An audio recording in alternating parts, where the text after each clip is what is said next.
Tom Anderson Show on KVNT.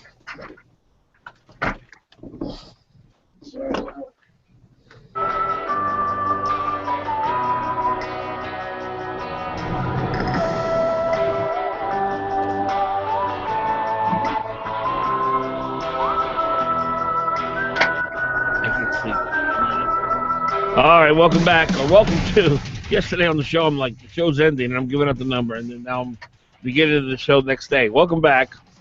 I'm all discombobulated. Good morning to you on a Tuesday morning, the 9th of December, 2014.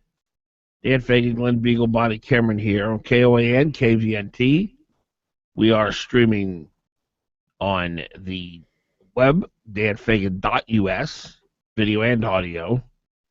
Ryan, have you noticed the additional viewers we've been getting on the video archive recently? I have not.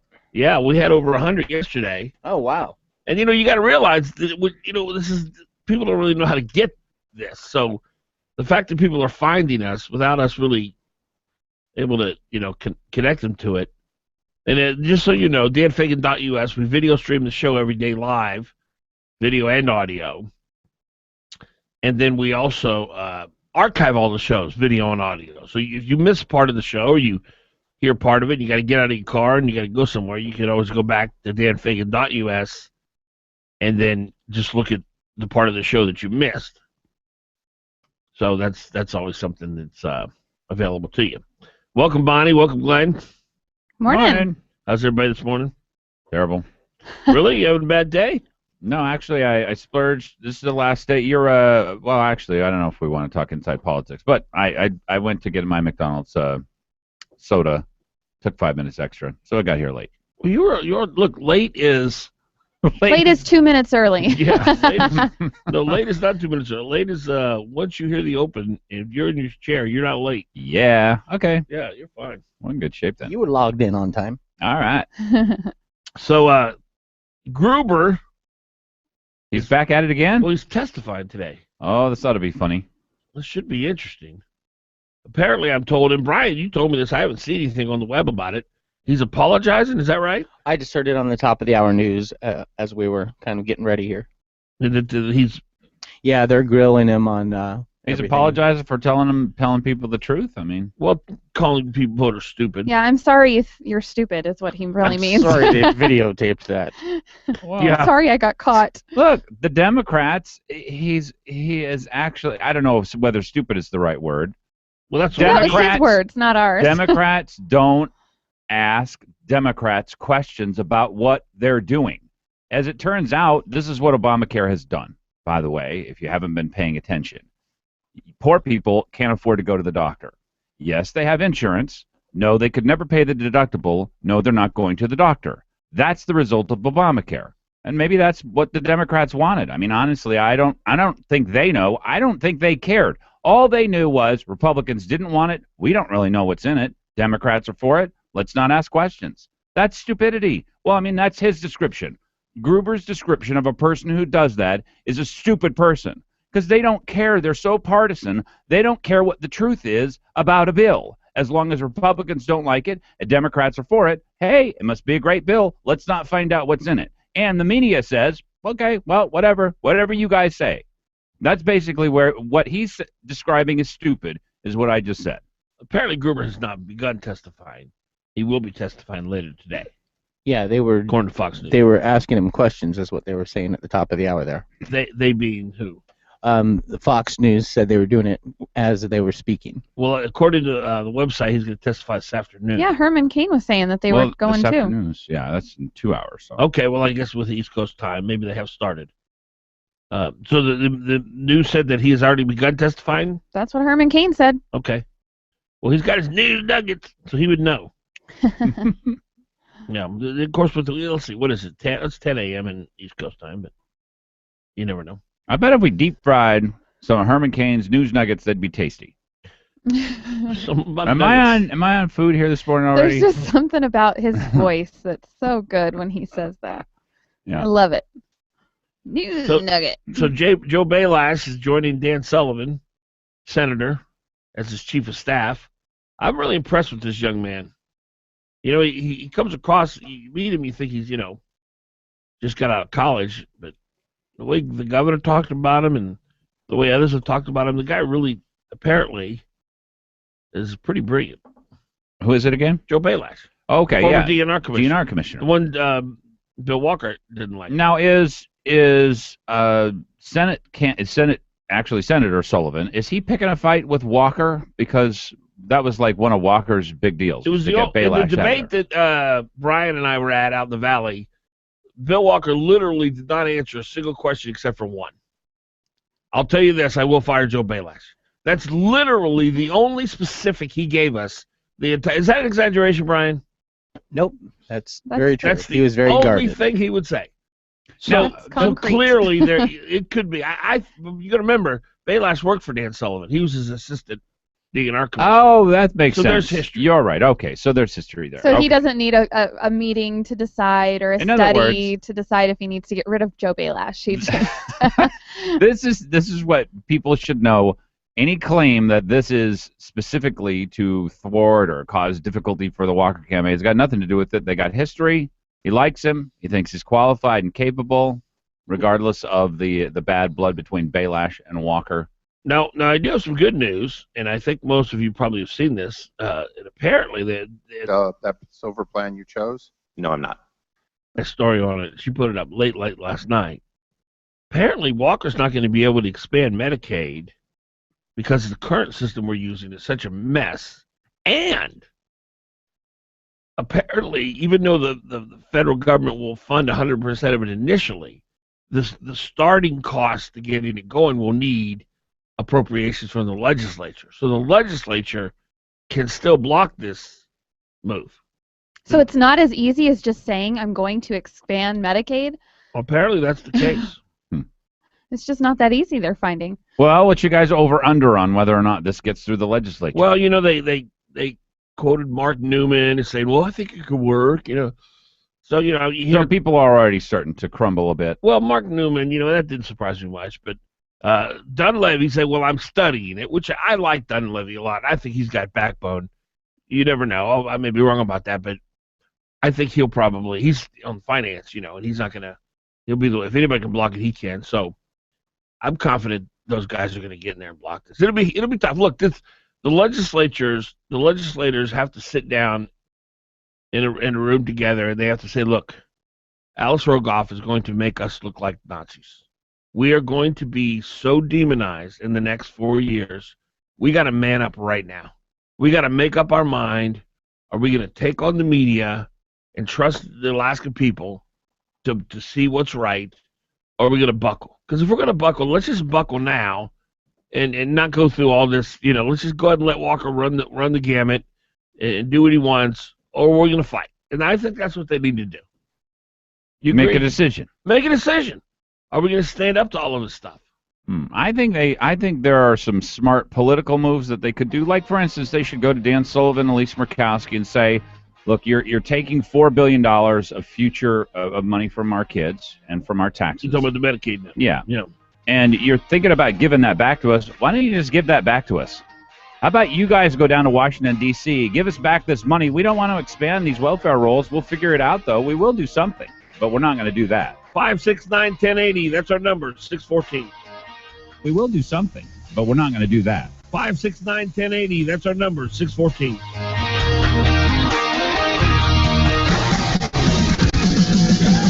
You're on with Fagan and Biegel. Give them a call, 569-1080. KOAN. December 13th, 2014 is a very special day for a number of reasons. It's the last consecutive date that we will experience in our lifetimes. Well, 1314. And it's very special because Connect Country Liquor is having a customer appreciation all because of you. To honor you and this very special day, we will individually give away 12 bottles of Crown Royal, 13 bottles of premium wine, and 14 cases of beer. Just enter to win. We will draw for these prizes on December 13th and make many of our loyal customers very happy winners.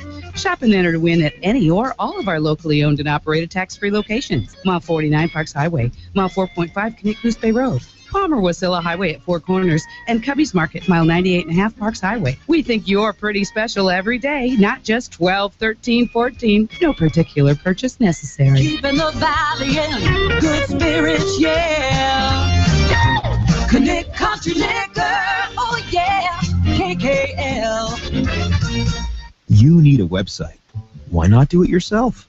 You know your business. With Wix.com, you can create a professional website all by yourself. It's easy and free. With Wix.com, you don't need to be a programmer. Just use the intuitive drag-and-drop website builder. There's no limit to how creative you can be. It's your website, your style. Show the world what you can do. Create your own stunning website today. Go to Wix.com. It's easy and free. Being a business owner isn't easy. There's managing people, customers, income, expenses, unexpected issues, growing your brand, and so much more.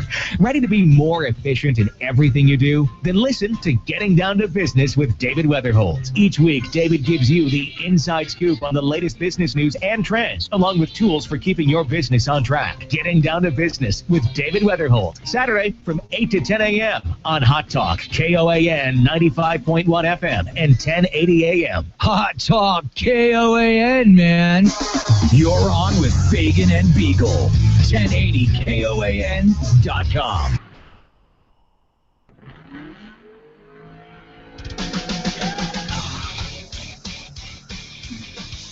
Six 17 in the morning. Dan Fagan, Glen Biegel, Bonnie Cameron, right here on KOAN, KVNT.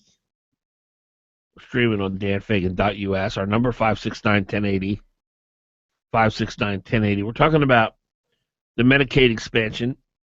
Medicaid is an absolute disaster right now, and even Walker's new gal heading up Department of Health and Human Services, Val Davidson, admits it's just a mess. All these glitches. Well, there are 25,000 people that they're trying to get into the system that they can't even get into the system, and then actually a whole bunch of businesses went under or came close to going under if they hadn't actually just decided, look, we're just going to pay you and figure out what happened to the system later. Yeah. That And way they're we would still actually not would caught have up. dozens of people go Awful. bankrupt. Well, here's the Amanda Coyne story, and I'll read a little bit of it, but I don't think this is the true story. And this is not Amanda, but I think that what she's being told is not true. That's likely to take a long time as far as fixing up Medicaid as it's currently run. Xerox, you know the company Xerox, they've been working on upgrading the 25-year-old system since 2009. With Xerox's assurances, the payment system went live in 2013 in October, and immediately problems ensued as a result of the 546 defects. In September, there were still 460 defects. Commissioner Davidson told the dispatch that currently there are 324 defects, all of which means that each month tens of thousands of claims still aren't being processed and providers aren't getting paid appropriately. Now, I'm going to violate my we report what we know rule.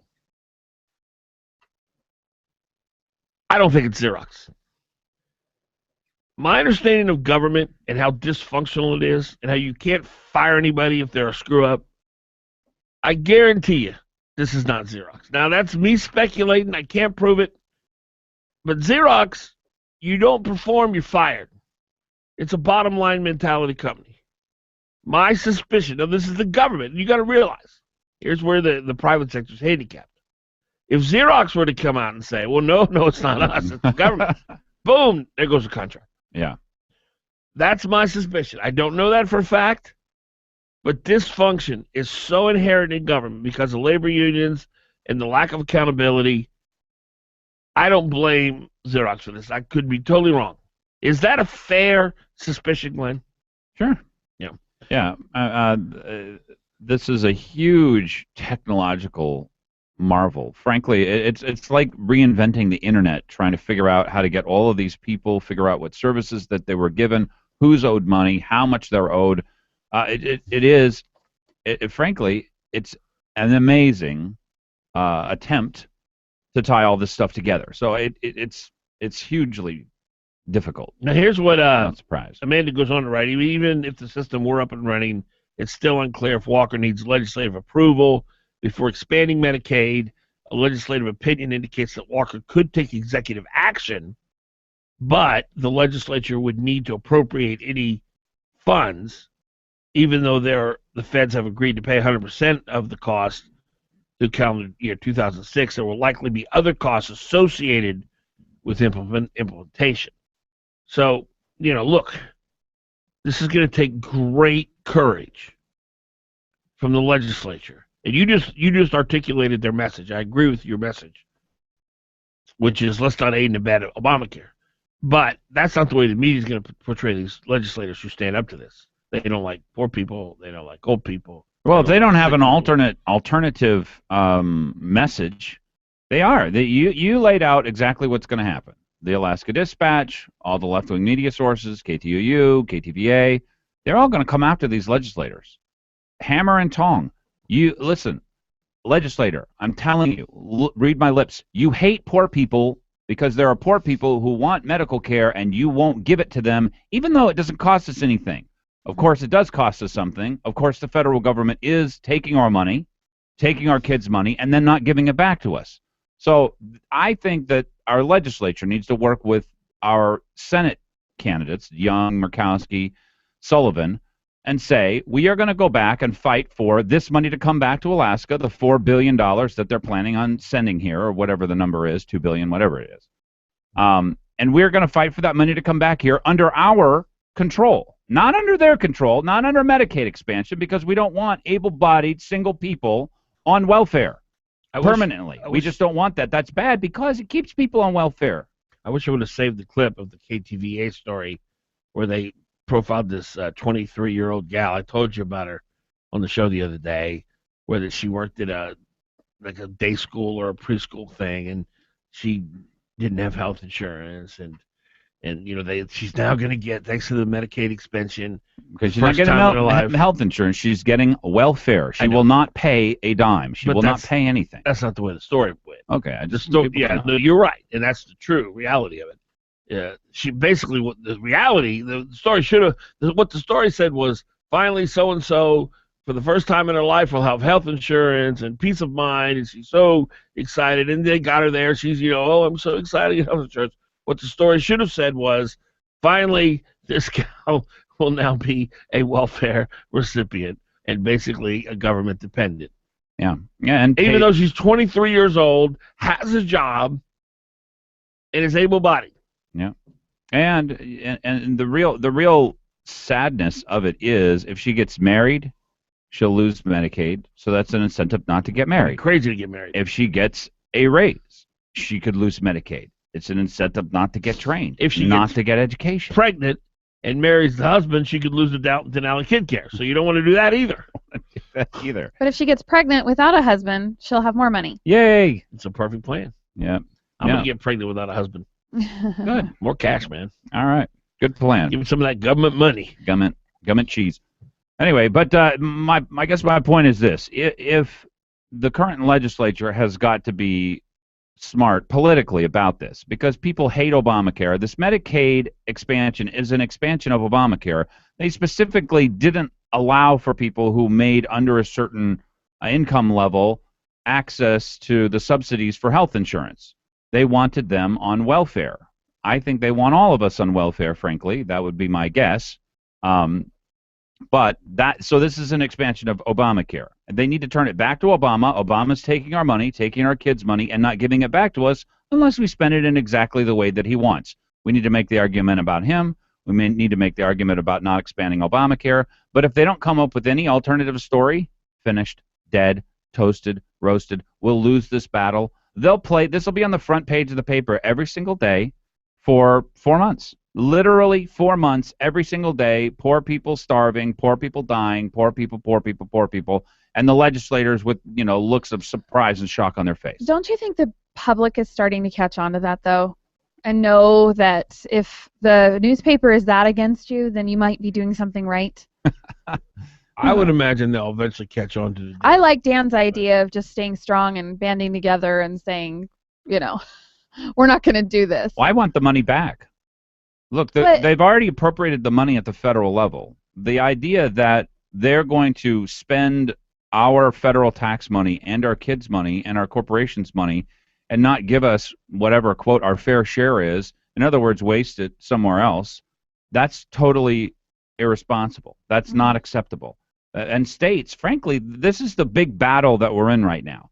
States have to say no to the federal government, and our conservatives who are in Washington, D.C., need to start designing laws where if you opt out of them, you're just given the money. You don't have to take the federal requirements. You can just have the money. Or the money does not go to anybody else. Or your taxes are reduced, right. One way or the other. The problem is they can't reduce the debt that's going to come onto the kids in the next generation. That's the real problem.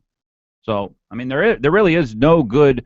There is no good answer. There's no perfect answer here. There is a much better answer than what we're being given, which is, the current answer is, you don't do exactly what we say, we're still going to take all your money. We're still going to take all your kids' money. We're just not going to give it back to you, so screw you.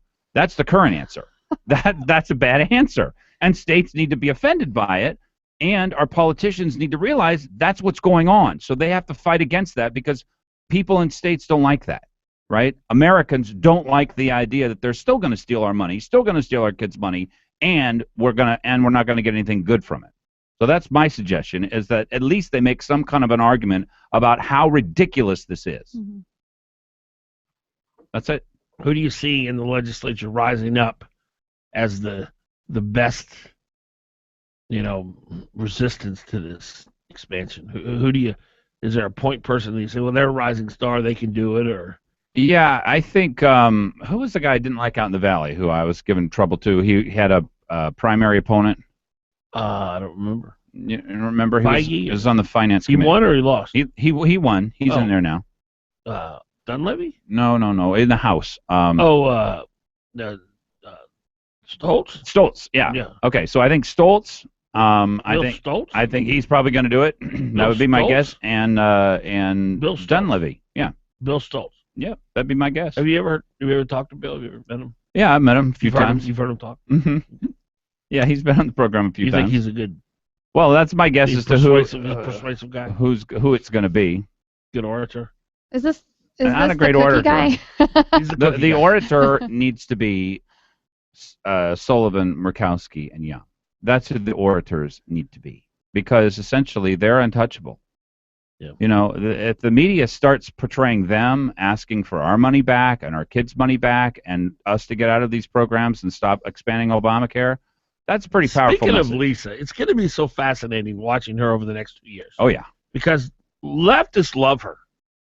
The left loves her. They voted for her. They put her in. But she's going to need conservatives to get reelected. It's like Walker. Watching Walker and watching Murkowski walk this fine line over the next 2 years, it's just going to be fascinating. It'll be fun. It's like watching a guy who's dating two women juggle the two women. Yeah. That's true. Because you got to be so sneaky and you got to be full of deception. All right. Well, I want to hear the description of the two women at some point. When we come back, I want descriptions of the two women. When we come back, also I want to talk about.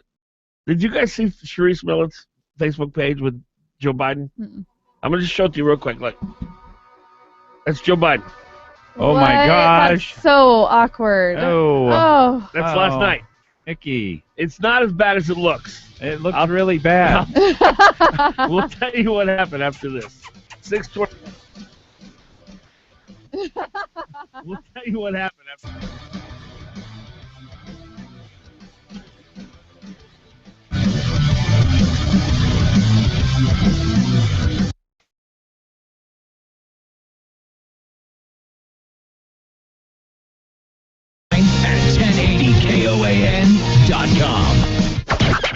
With KOAN News, I'm Chuck White. Governor Walker has appointed his former running mate to serve as a special assistant on Arctic policy. Craig Planier voluntarily stepped aside as the lieutenant governor candidate so Walker could join forces with Byron Mallett on a new ticket. A number of agencies were involved in the successful rescue of a lost hiker near Sitka on Sunday. 31-year-old Jeffrey Deal reportedly harvesting Christmas trees with family and friends when he became separated from the group, could not make his way out of the woods. He was found cold and wet hours later on the Indian River Trail. Finally, a high school distance runner from Kenai has won the Nike Cross Nationals in Portland, Oregon. Allie Ostrander won the girls' 5K in 17 minutes and 18 seconds, which was 6 seconds ahead of the second-place finisher. That's your Hot Talk News update. Local weather is next.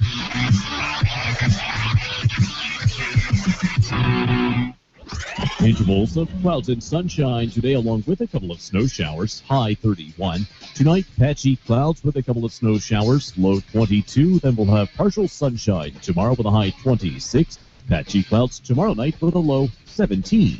Sun and clouds for Thursday, high 22. Then Friday, mostly sunny, but still cold, high 20. Hot Talk, breaking news, and the latest weather. KOAN 95.1 FM and 1080 AM. You know, after a hard day at work and then shopping for the holidays, the last thing you want to do is slave over a hot stove. Well, don't worry about it. Relief from this hectic time of year is just a jingle away.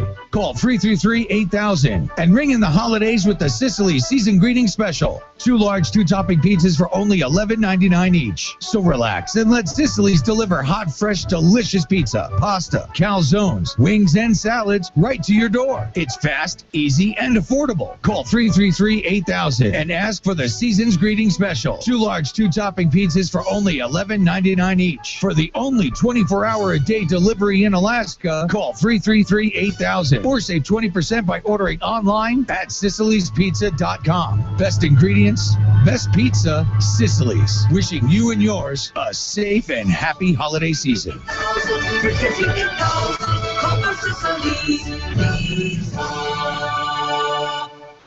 You know, finding a great Christmas tree is one of the best parts of the holiday season. And the best, most comfortable way to find the right tree is to bring the family to warm and comfortable Bell's Nurseries. You know, right now, Bell's has a greenhouse full of beautiful trees. And once again this year, Bell's is featuring the beautiful Nordmann fir trees. The Nordmann fir is Europe's #1 Christmas tree, and they're almost always a perfect shape. Plus, wonder of wonders, the needles don't fall off easily. That means a more beautiful tree and a lot less work for you. So this year, come see the great variety of trees in the warm greenhouses at Bell's. Bell's has all the favorites, the Nordmann fir, of course, plus the very popular noble firs, grand firs, and Fraser firs. It really is true. The most beautiful trees in Alaska come from Bell's Nurseries. Bell's also has a great selection of fresh wreaths and swags for your home decorating, and a veritable sea of extraordinary poinsettias in 15 different varieties and colors, marbled and burgundy, pink and white and crimson, really 15 different styles. Bell's Nurseries, Specking Road and Cranberry Road. A beautiful Christmas starts at Bell's.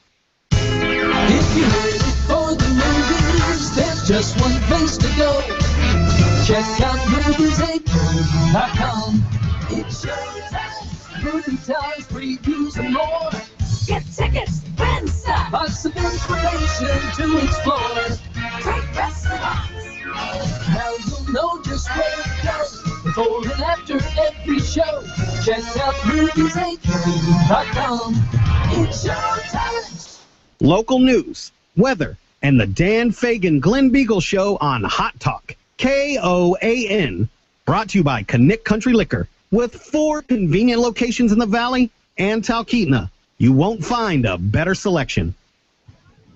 When I grow up, I want to be a pro basketball player. An elementary school teacher. No matter what dream you choose or where you are in life, Country Financial helps you and your family grow your own way. Or maybe a veterinarian. A mom, a doctor, and president of the United States. Maybe an astronaut or, an Olympic gymnast. You can grow your own way.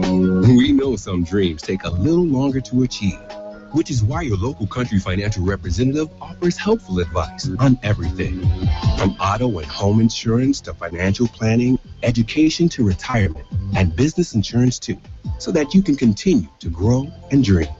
Or maybe an accountant, like my dad. For more information, visit countryfinancial.com or call 1-866-COUNTRY. Country Financial. Grow your own way. Do you remember that Beatles song? If the rain comes, they'll run and hide their heads. You know which one I'm talking about. Well, if that's you, and you're inside your home or office, it's time to call Earhart Roofing. Call Earhart Roofing for all your roofing needs. Flat or pitched, large or small, Earhart Roofing will do the job quickly, and they'll do it right. Earhart Roofing, big enough to serve you, and still small enough to care. Call 345-5555. That's 345-5555. You're on with Fagan and Biegel on Hot Talk KOAN and online at 1080 KOAN. On the Talk of the Valley, KVNT 92.5 FM, 1020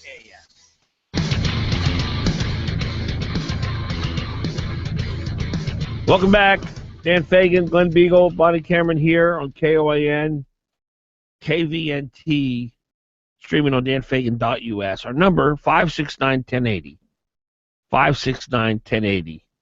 It's quite a jolting. Are you either one of you guys friends with Sharice Millett, a state representative on Facebook? No. Glenn? Acquaintance. You're not a Facebook friend? Oh, I probably am a Facebook friend. Well, there's a picture of her. She was at this big big fancy, what do you call it? Shindig. That's it. And, Lisa Murkowski was there, Nancy Pelosi, Joe Biden. And there's a picture of her and Joe Biden, and it looks like they're about to kiss. But what happened was Biden, well, this is a good move, by the way. It is. He said, I've never had an clever Eskimo kiss. Can you give me an so you rub the so nose? wily. I'm sure that he would have done that with somebody who wasn't as attractive as Sharice. Ha ha. So there's a picture of Biden and Millett in what appears to be a kiss, but it's actually just an innocent Eskimo kiss. Here's what Miss Millett wrote on her Facebook. She wrote, Vice President Biden spent a long time talking with me about Senator Stevens and how much he admired him. We talked about his eulogy at the funeral in Alaska, losing their spouses. Biden and Ted Stevens both lost their spouses. Biden, of course, remarried, as did Senator Stevens. This is me saying it. Millett goes on to say, no matter what party people are, they are just people. His words about Senator Stevens brought tears to my eyes. Class act. Enough said.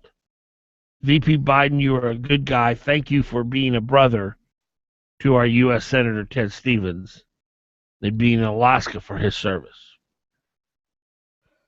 What do you guys think? No. I do think this about Biden. I don't think he's as dumb as people say. I just think he's out in public a lot more than people think, and he speaks off the cuff all the time. I do think he tells a lot of dirty jokes that a Republican would get crucified for. I know. A Republican would get crucified for this, frankly. Yes. Well, now here's a picture of Pelosi and Millett buddying up. Okay, they're not Eskimo. They're not Eskimo. But don't we have like 10,000 germs or whatever on the end of our nose, and you shouldn't be rubbing noses with I have a very people. clean nose. Are you a germaphobe, Glenn? I keep hearing all these. There's 3,000 different kinds of bacteria on the back of your hand. There's 10,000 kinds of bacteria on the top of your desk. There's a picture of Don Young. Don Young was there.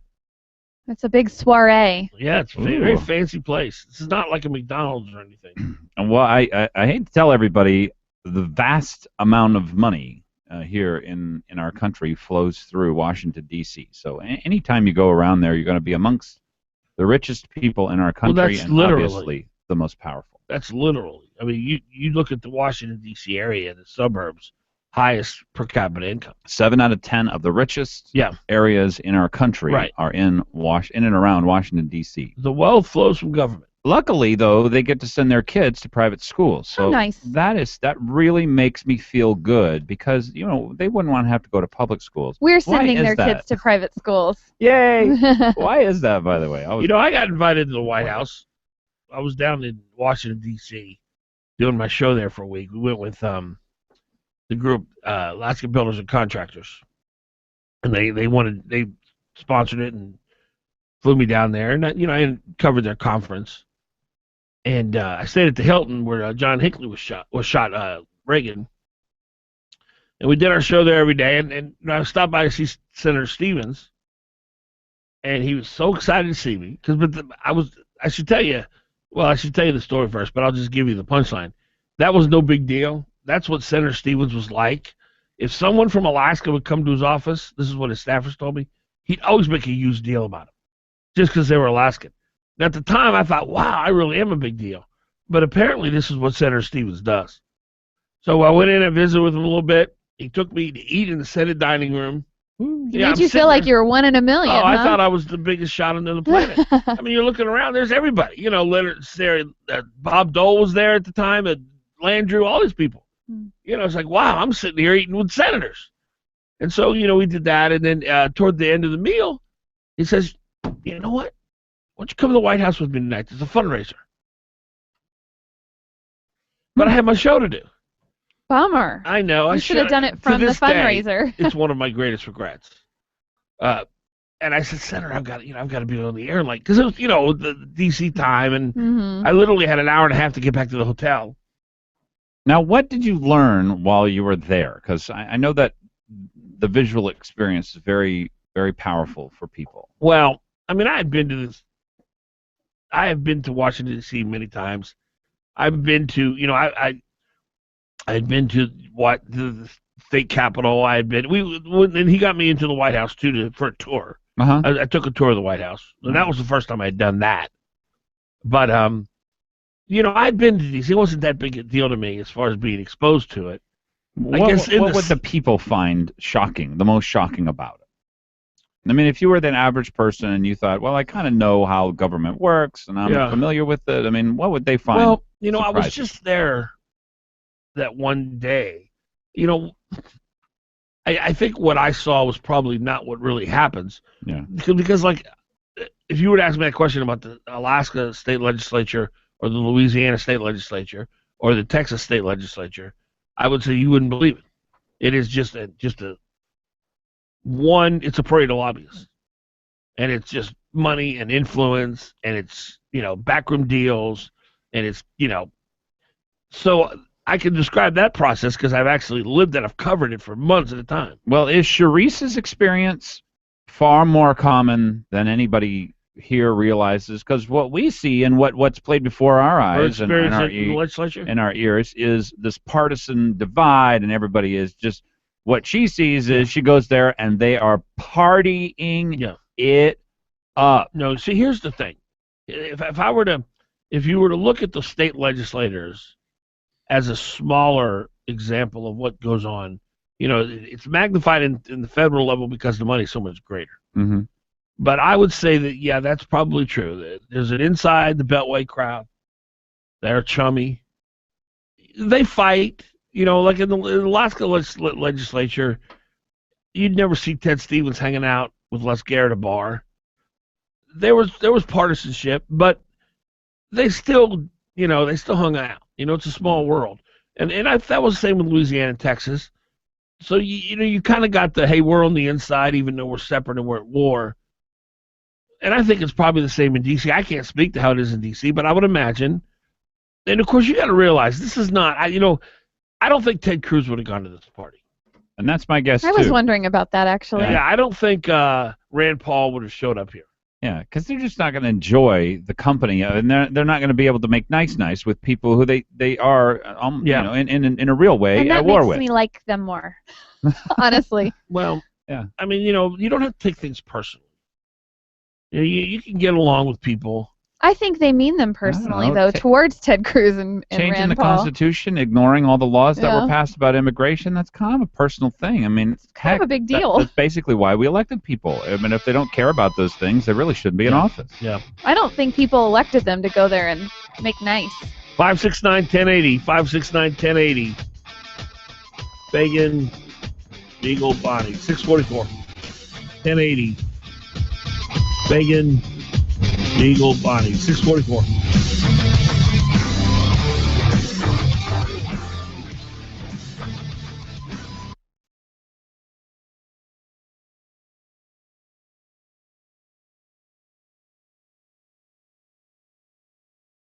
Five, 1080. You're on with Fagan OAN. You know, after a hard day at work and then shopping for the holidays, the last thing you want to do is slave over a hot stove. Well, don't worry about it. Relief from this hectic time of year is just a jingle away.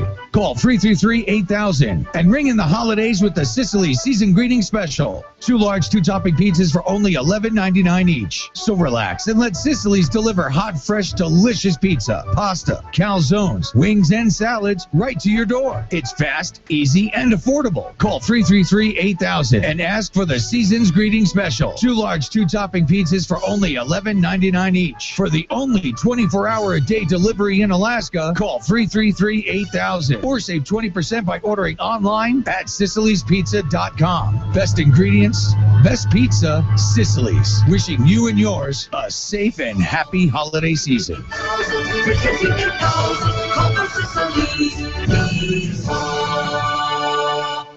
Trail Boss Solutions is an Alaskan-owned, nationally recognized top 500 construction and remodel firm. With our award-winning kitchen designs and remodels, Trail Boss Solutions is fully licensed, bonded, and insured, and has the experienced professionals to take your project from initial design through completion, on time and on budget. Please visit us on the web at trailboss-solutions.com or contact Trail Boss Solutions direct at 646-1403. Hi, this is Brian Stan. I was a Marine Corps officer before becoming a UFC fighter. Military experience can add greatly to your life, as it has mine. The Air Force Reserve offers many part-time jobs in Alaska, which will allow you to continue your civilian career at the same time. You'll receive excellent training, educational assistance, and many other benefits.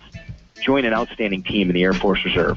For more information on the Air Force Reserve, go to afreserve.com. This message is sponsored by the Air Force Reserve and aired by the Alaska Broadcasters Association and this local station. You're on with Fagan and Biegel in the morning. Give them a call. Fagan and Biegel, weekday mornings from 6 to 9 a.m. on the Talk of the...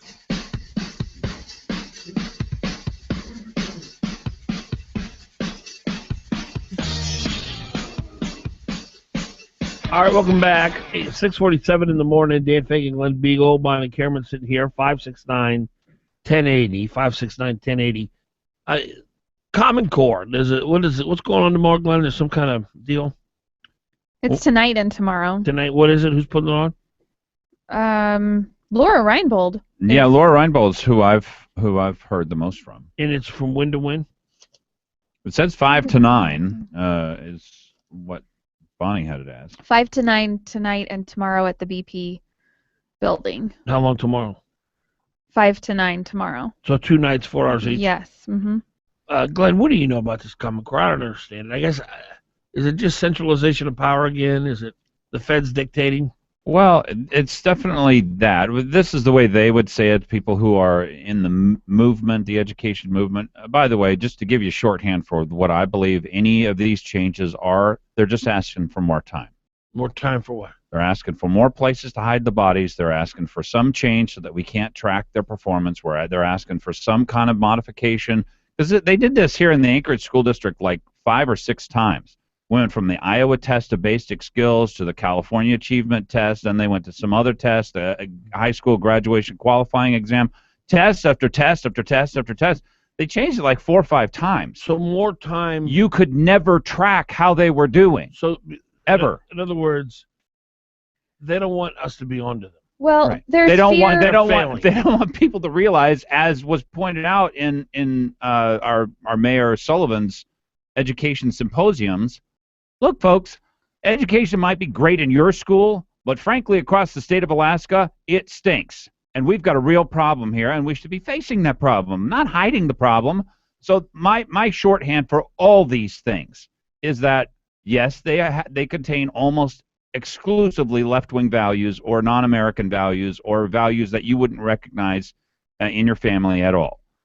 Yes, they contain that. But the main purpose of these things is, as you pointed out, centralization of power, and as I point out, just give us a little bit more time with as much money as we can handle, and everything will just work out. That's my take on all these things. Well, and the concern for I know educators and homeschoolers especially is the data mining that they're going to be doing. I don't know very much about that. That's just a kind of a buzzword I've heard. What is data mining? Well, that's what I'm saying. I'm going to go and learn some more about it. and then the lowering of standards so that everybody can kind of compete. Well, here's the question that I have had for every person who's ever talked to me about Common Core, and I ask them the same question. If it's a standard that everyone can meet, how could it possibly improve our standing in the world? That's right. They're lowering the standards so that everybody. Yes. It's not possible to have a standard that everyone can meet. Germany doesn't have a standard everyone can meet. Norway doesn't have a standard everyone can meet. There are lots and lots of different standards that people who go to college, they'll meet these. People go to trade school, they'll meet these. People who aren't going to go to college or trade school, they'll meet these. That's the way life is. Mm-hmm. Life is that way. Now, the education establishment hates it that life has not treated everyone, quote, fairly. But that's the reality. That's the world that we live in. And so a lot of these crazy processes are meant to deny, essentially, human nature and the unfairness of life. All right, so what Common Core was, a while ago, Microsoft and some of their funding organizations decided, you know what, it would be great if we started digitizing our curriculum and sort of standardized it across the country so that while there might be slight variations in Alaska and California and Texas and Florida and New York, basically we're all going to be in the same core. And then they came out with their talking points for here's how we sell this. And this is what's been sold to me. Ed Graff from the Anchorage School District was on my program before. And he said, we need to make sure that people who come out of the Fairbanks School District, and people come out of the Matsu School District, and people come out of Barrow School District and Anchorage School District, if they're in third grade, they all know the same thing. So that if they transfer from one school to the other, they're going to be okay. Well, isn't that brilliant? From what I'm reading about, this is the New Orleans paper, that the feds, according to Governor Bobby Jindal down there, are threatening to sue states if they don't adopt Common Core. Well, or not sue, but withhold federal funds. Well, that's right. They said we'll give you this money if you adopt the Common Core standards, and Alaska was able to say no, thank you, but then they went ahead and did their own standards, which was Who's they? The state of Alaska, the board, Board of Education. Yeah, about 75% is what Parnell told me. Went ahead and adopted them. They adopted them pretty much anyway, very closely. Okay. But they called them Alaska standards. So we got our money, or we didn't get our money? We did not get the money. Okay. As far as I know. I don't know. Because we did our own standards, but that's because we are, rich enough to do that, but some of the other states were not able to do that, so they went ahead and accepted the money. But the concern also is that the authors behind the Common Core, the ones who are sitting back saying, yes, we're going to allow this curriculum and that curriculum because it meets our standards, are the very socialistic type who have an agenda. Well, most curriculum is already controlled by the left in the public school system. Well, this is even worse. Is it? Yes, from what I understand. And then, so many people are concerned about the math. Personally, I don't know. I've accepted the new math a little bit because I think it does help. I've seen it with my son. It's kind of done in a different way, but it's done in a way that most parents do not understand. And so they're having difficulty teaching their children when they come home with homework. What can be done to combat this? Through the legislative process, or is it? You will notice another perfect example. The federal government gives us requirements, and they say, look, we're going to withhold the money we already took from you and your kids if you don't do what we say. But, I mean, what's another example? This is the way laws have to change. They have to allow us to opt out of these things and have the money and stay out of the taxes if we don't want the money or the regulation. So if we get a Republican president in 2 years and we continue to control both houses, then there is something that can be done. We can gut all this, right? And if we got rid of the teachers' unions, because it helps them. I do think that Republicans are getting closer and closer to telling the teachers' unions to go pound sand. Yeah. I do really get, and I'm not talking about teachers. A lot of people will get confused about the difference between the teachers' union and the teachers. The teachers want control over their curriculum. The teachers' union does not want you to have control over your curriculum. Okay? The teachers want to teach in schools that match their values and have kids there that want to learn. The teachers' union could care less. They want to control the system, which includes your classroom. So there are vast, unbelievable differences between the teachers' union and teachers. This Common Core is doing to teachers, especially the old ones that have been there for a long time, and they're the best teachers, frankly, it's doing to them what Obamacare did to doctors. It's making them want to leave.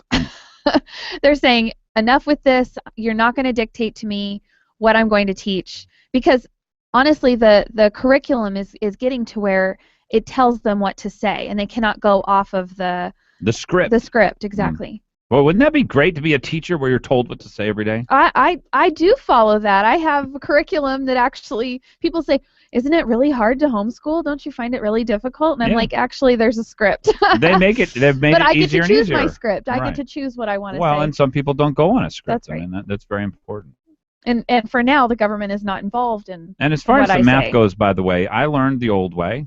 I have a math minor. Mm-hmm. I've taken probably, 15 college courses in mathematics. I don't need to learn a new way. Mm-hmm. And my parents were a critical part of my math upbringing. How so? Because my dad got a degree in math, and then he went into computers. So I essentially followed in his footsteps. But I needed my parents to be able to explain and help me with my math. So the idea... It's like a whole new language almost. My point here is the school board should not have the ability to tell everyone that your knowledge of math will not be applicable to your child, or we are going to force you to learn a whole new way of explaining math when the old way works. We're not going to compete with Korea and all these other places who are excellent in math unless we go with mastery, which is what I was taught when I was in school. Mastery. As someone who never got a D, above a D in math, why do we need anything other than the ability to add and multiply and divide? Well, my personal opinion is that you should know why you're doing these things, why you're doing what you're doing. Not all children can memorize the times tables. No, it's true. Well, there's different types of learners. Somebody is severely disabled. What adult doesn't know the timetable? It's not that they don't know them, it's that they learn them a different way. They learn why they look the way they do. What adult doesn't know the timetable? Yeah, and I wouldn't teach that way. I know people that ever. can't spell my name. I would never teach the times tables as to why they are. You just learn that they are. Oh, I did. I taught my son, and now he can add fractions and multiply fractions and everything in his head. How does that It's help? really amazing, actually. But honestly, it's fine to teach that in addition. No one's answered my question. But he learned them later. He learned the memorization of them later. Okay. Well, as we come long back, as they're separate. Hopefully we'll get an answer. I'm ready to Why answer. you need to do anything in the arena. And I'm not talking if you're going to be an engineer or a chemist and all this stuff. I'm in a regular Joe, like Brian and I. Mm-hmm. Why do you need to do anything other than add, multiply, and divide when it comes to math? 6:58 is the time. Fagan, Biegel, Bonnie, KVNT, KOAN. Streaming on danfagan.us. That's right. You can watch us live on the internet. danfagan.us, or you can go watch the show afterward on danfagan.us. Our number 569-1080. If someone in the audience has an answer why we need math other than multiply, divide, and add, let me know. 569-1080. Multiply, divide, and add.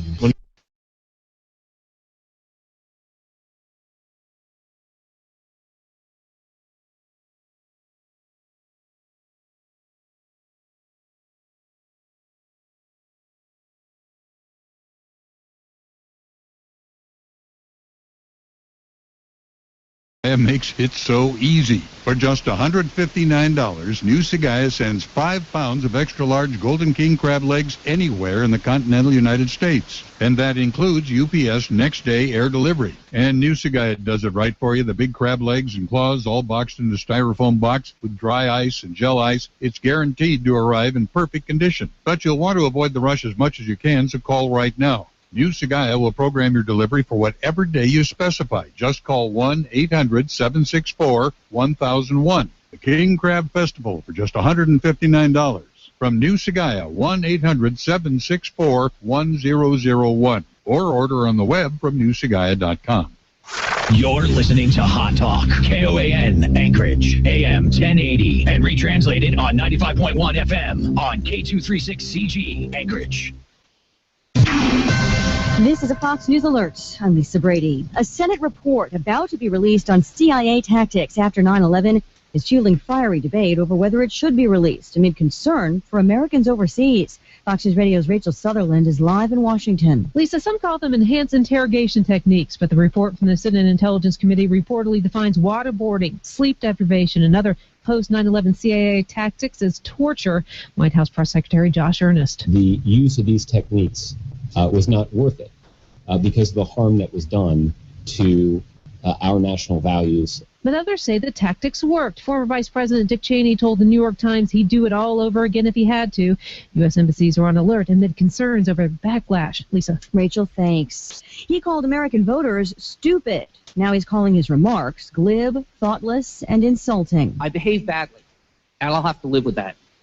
But my own inexcusable arrogance is not a flaw in the Affordable Care Act. Economics professor and Obamacare advisor Jonathan Gruber also telling a House hearing he wasn't an architect of the act and does not think it was passed in a non-transparent fashion. But the committee's ranking Democrat Elijah Cummings says those videos of him are harmful. Because they gave the opponents of the ACA a PR gift. Man, you did a great job. You wrapped it up with a bow. Cummings also criticizing Republicans for all of the hearings and House votes aimed at repealing or gutting Obamacare. Stocks are tumbling. The Dow right now down 173 points as global markets also slide on a variety of economic anxiety, despite positive reports for the U.S., including the number of jobs available rising to the second highest level in 14 years, also a boost in wholesale business inventories. You're listening to Fox News Radio, fair and balanced.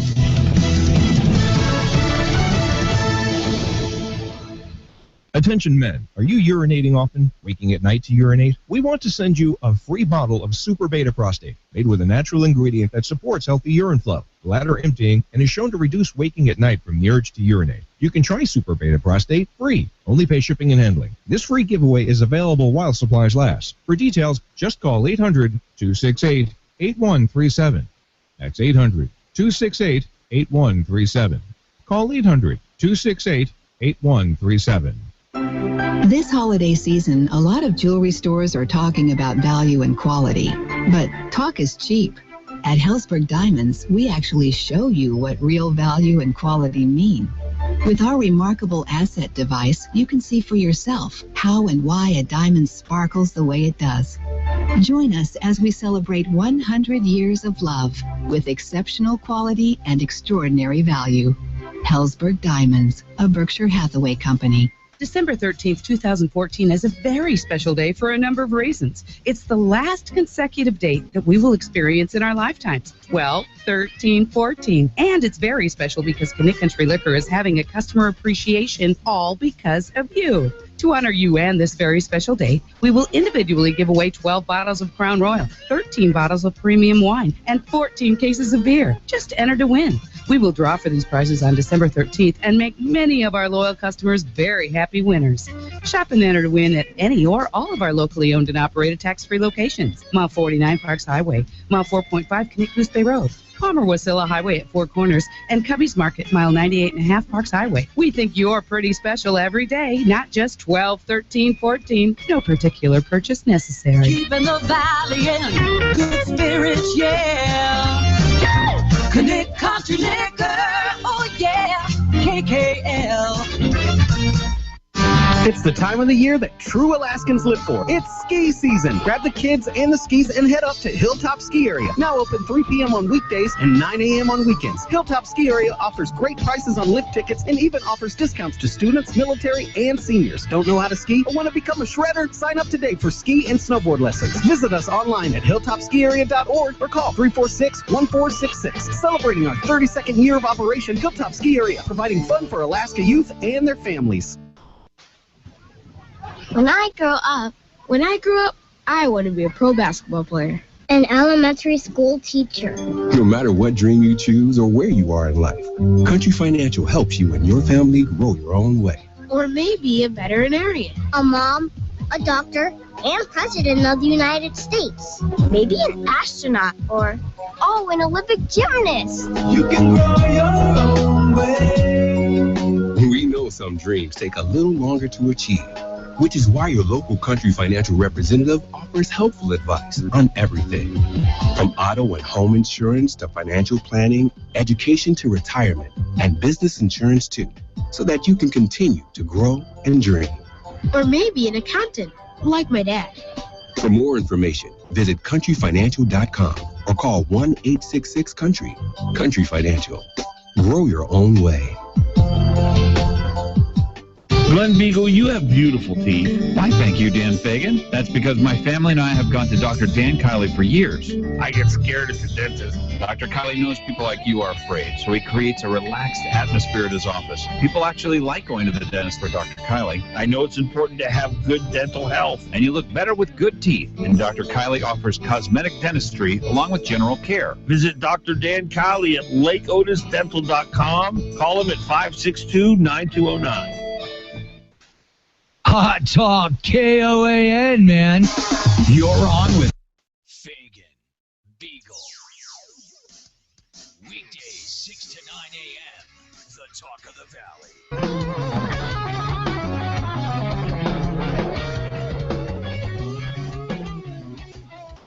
6 minutes past 7 o'clock on a Tuesday morning, the December 9th, 2014.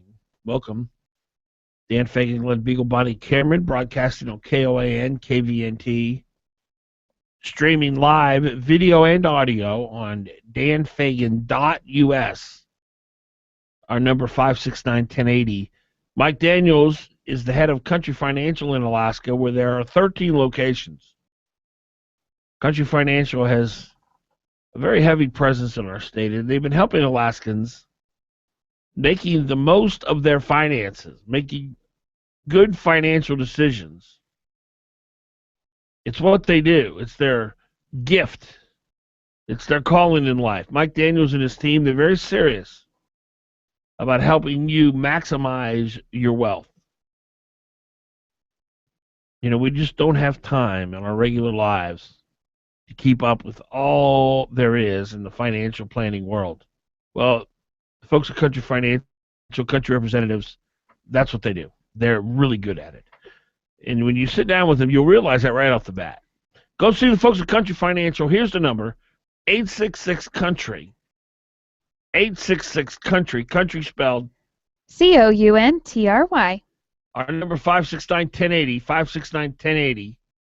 That's the number if you'd like to join the broadcast. We're talking about Common Core and this math. And I've heard from parents who just say it's gibberish to them. And Glenn, you made the point that the government should not preclude you as a parent from being able to help your child learn math. My sister's like you. Was a chemical engineer. She's a math whiz. And she takes great pleasure in helping her kids with math. And as you said, your dad did too. This is a personal thing for me, because I had convinced, we convince ourselves of things that really hurt us. We really hurt ourselves in life when we convince ourselves of things. I had convinced myself at a very young age, and I just don't get anything about math. Mm-hmm. Once we started getting into fractions, I said, I don't understand any of this. And I don't want to understand it. I just this is no use to me. Just give me my F now, and I'll just deal with the consequences later. That was literally my attitude in life. And, my parents were not real happy with that particular decision I had made early on. But it's I'm stubborn. People know that. A little bit, yeah. A little stubborn, little, thick-headed. Maybe the most stubborn person who exists on planet Earth. Something like that. That was so calmly said. Times 10. Times 10. And I don't deny that. I don't deny that. So I'm bitter towards math. Mm-hmm. I'm bitter toward it. Okay.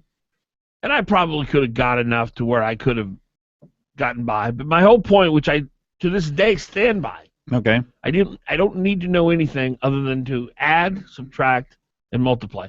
I will acknowledge that I need those three skills. Okay. I need to know the math, the multiplication tables. I need to understand that 7 plus 4 is 11. It is, right? Yeah. And I need to know 5 divided into 25 is 5. I need to know these things. I'll give you that. Okay. But beyond that, mm-hmm. at least in my life, I'm not an engineer. I'm not a physicist. I'm not a rocket scientist. In my life, I don't think I've ever needed math other than those 3 skills. So for the kids out there who are listening, decide early on, math is not important. What you're going to do? Well, let me go through a few areas of math here that people may find useful. I think, first of all, I think Dan uses math more than he thinks. I'm listening. Give me an example. Like when you leave work late and you say, if I travel at this speed, it'll take me this long to get there. I don't ever do that. If I go 100 miles an hour, I'll get there in 3 minutes as opposed to No, I 7. never do that. Yeah, okay. And by the way, my car, I could do that with my car and my computer if I wanted to. I'd punch in 7 That miles. is true. But I don't ever do that.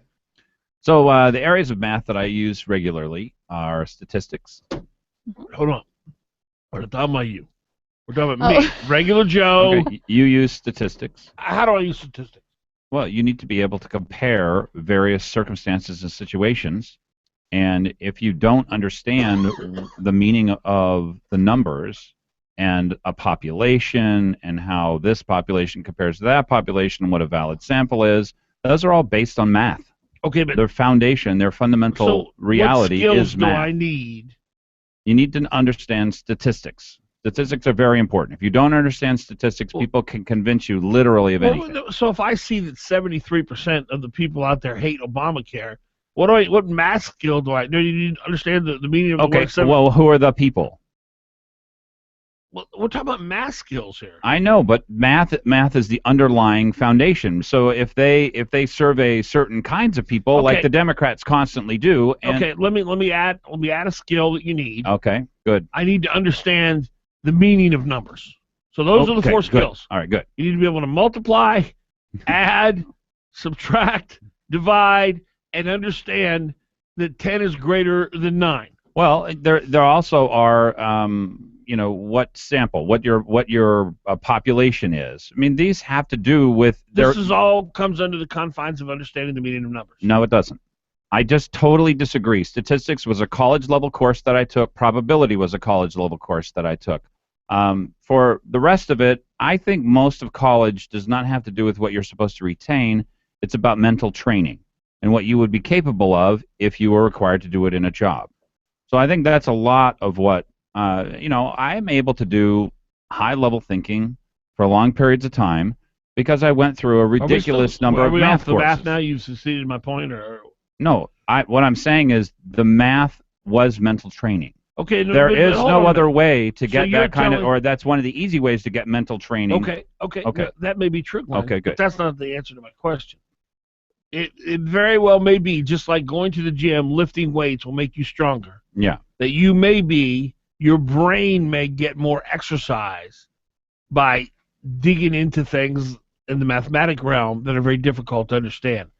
That's not the point. The point is, why do I need to know, other than those 4 things I explained, or I pointed to in math, what practical applications in life does this information have for me? Yeah, so I think statistics and probability are probably the ones that most people who do not have good math skills fall prey to most often. So explain to me That how would be I my could guess. be someone like me who does not have good math skills, how that I could be manipulated by statistics. Well, Democrats constantly are giving us, we think that this is how this race is going to turn out, and they might be 17 or 18 points off. Why are they 17 or 18 points off all the time? It's a very important question to ask. So when Ivan Moore always does a poll that's wrong, I don't just know Ivan Moore's polls are always wrong? Well, no, you know that That's through a math skill experience. for that? You know that through experience, but if you dug into the numbers, as people like the guy who runs Dittman Research, Matt Larkin, as he would do. He would understand that, well, he actually is oversampling Democrats, he's undersampling Republicans, and so on and so forth, back into populations, things like that. So he understands that if I have this as a whole of the population, and this is the voting population, you have to be able to compare things. So anyway, statistics, probability, but for engineers, chemists, geneticists, optics, But we're not talking about any of those. surveyors, computer programming, and of course math tricks. Those are all good reasons. 714. Programming, and of course math tricks. Those are all good reasons. 714.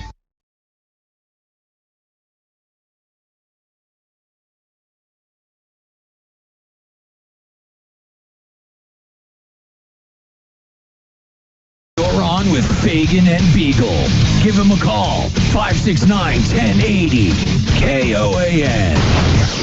We'll pay you to feel good. We'll pay you to look good. We'll pay you to get treated like the spectacular human being you are. Sound reasonable? When you join us at Allure Day Spa and Hair Design for any service, we give you loyalty reward points to use on any of our products. You get a massage, you feel great, and we give you points to use on products. You have a beauty day, hair, facial, nails. You look wow. And we give you points to spend on products. You come in for waxing, points for products. It's our way of saying thank you for being a client. If you've never been to Allure Day Spa, here's what you'll like. Allure was voted one of the top 5 salons in America, and it's for everyone. If you've never been to Allure, please come by and take a tour to see why people say, I should have stopped in sooner. Once you get to know us, we think you'll love us. Of course, you'll find us on the web, but more importantly, you can find Allure Day Spa and Hair Design downtown, corner of 5th and B. Don't complain about your cable bill going up and up and up. Do something about it. Grab a pencil and jot down this special number. Call 877-319-MY-TV. The more cable TV rates go up, the better digital satellite TV looks. So cancel the cable and get more of your favorite channels in 100% digital quality for less money. Call 877-319-MY-TV. At just $24.99, what are you waiting for? Pull out your major credit or debit card. Call 877-319-MY-TV. That's 877-319-MY-TV.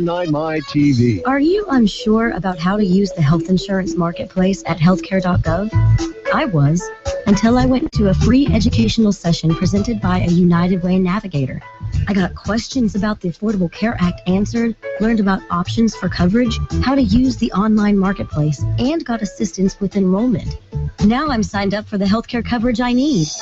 To hear more about these free sessions, call 211 or 1-800-478-2221. You're on with Fagan and Biegel on Hot Talk KOAN and on. You're on with Fagan and Biegel in the morning on the Talk of the Valley, KVNT 92.5 FM, 1020 AM. 17 minutes past 7 o'clock. Dan Fagan, Glen, Biegel, Bonnie Cameron, KOAN, KVNT. Our number 569-1080. 569-1080. We'd love to hear from you this morning. We're talking about a Common Core. There's a 4-hour thing tonight, 4-hour thing tomorrow. I can't imagine spending 8 hours listening about Common Core. You know, one thing that I'm being critical today because it's one of my hobbies. When attorneys would get up in a courtroom and they'd give a 3-hour presentation with charts and graphs and the jury's half asleep after about 20 minutes. They could have said all that in about 10 minutes. And I think people need to understand when in communications, brevity, you know, what Shakespeare say, brevity is the soul of wit. You got to get to the point. And I'm sure this presentation tonight will be helpful, but my guess is the people putting it on are so passionate about the topic that they're just going to give all this stuff. And for people like me, I just don't have the attention span. You two will probably sit there and eat it all up and take 10 pages of notes. But I just, get to the point. It's like when people say to me, Dan, can you get together with me? I have some stuff to explain to you. I said, well, go ahead and explain it now. It's like they're on the phone on the show, right? Mm-hmm. Well, just tell me about it now. Oh, no, it's way too detailed. And then I ask them 4 or 5 questions, and boom, within 45 seconds, I understand the issue perfectly. I agree. You're excellent at that. 569-1080, 569-1080. Let's go to Jason. Jason, you're on. How are we doing, Dan? Jason Klein here. Jason Klein! Wow. How are you? Where are you, my friend? I'm here in Anchorage. I'm going to be at the Common Core Symposium. Gosh, dog it. Are you putting it on? No, I've been helping Laura out. You know, I'm a big fan of Representative Laura Reinbold, and she asked me to help out. So. Are you back in Alaska now? No, just here for a little bit. You know, I've been a little bit involved during the elections, and still coming back here and there, but haven't made the full move back yet. Is that your intention? Eventually, yeah. Glad to hear it. You're a real hero of mine. And for those who don't know him, a lot of people know who Jason Klein is, but how would you describe yourself? You're kind of a political activist on the right. You work with campaigns across the country. Yeah, so I spent the last year or so, I worked for Americans of Prosperity down in Arkansas. Now I do political consulting across the country. I've worked in probably 25 states, but Alaska's where I sort of cut my teeth and have my roots. So I love it. And your plans are to return? Yeah, absolutely. Well, I'm applying to law school right now, and we don't have one here. So hopefully finish up law school and then come back with a law degree. Oh, I see. So you'll do it after law school. Yep. Good for So you, man. I was going to tell you guys, I got a chance to sit with Dr. James Milgram last night. Do you guys know who that is? No. So this guy's a Stanford University professor. He's up to speak at the Common Core event. He was on the original mathematics standards writing committee for Common Core years ago. And he sits down, they ask him to do it. He's a brilliant mathematician. I mean, I finished calculus too. The guy makes me feel small in math. But anyway, so he goes through, he's working on this thing, refuses to sign off on the math. He like, refuses to. Yeah, he says, this is not what I signed on to do. This is not what I think is right. Because he was involved in writing standards for other states that have had, Massachusetts and things like that. But the guy's got a great story about why Common Core, outside of the fact that we talk about the moral problems and the cost, why it's just an incomplete set of standards. And I don't want to give anything away, but I'll tell you, the guy fascinated me, and I sat with him for 2 hours. So what's the gist of your gripe with Common Core? Well, so I think there's a number of concerns with Common Core. Number one, you're probably like me. You dislike the fact that No Child Left Behind further federalized education. Common Core does that even more. It takes it a step further. The costs are too high, and when you get into the data and assessments portion of what they're doing, what they're tracking, and where they're going with education, it's just not the right direction that America needs to take. Meaning it's a dumbing down? I think it is. I really do. I think it's actually a lowering of standards. And if you take a look at some of the architects that the early Common Core put together, they basically said, you've got folks at the bottom, and you can't have excellence without equity. That's like one of the quotes of the original kind of framers of the concept of Common Core. And so she thinks whenever you've got folks who are doing better than others, you've got privilege built in. You can't have excellence without equity? Correct. That's a direct quote from one of the architects. Communism. Yeah, well, Alert.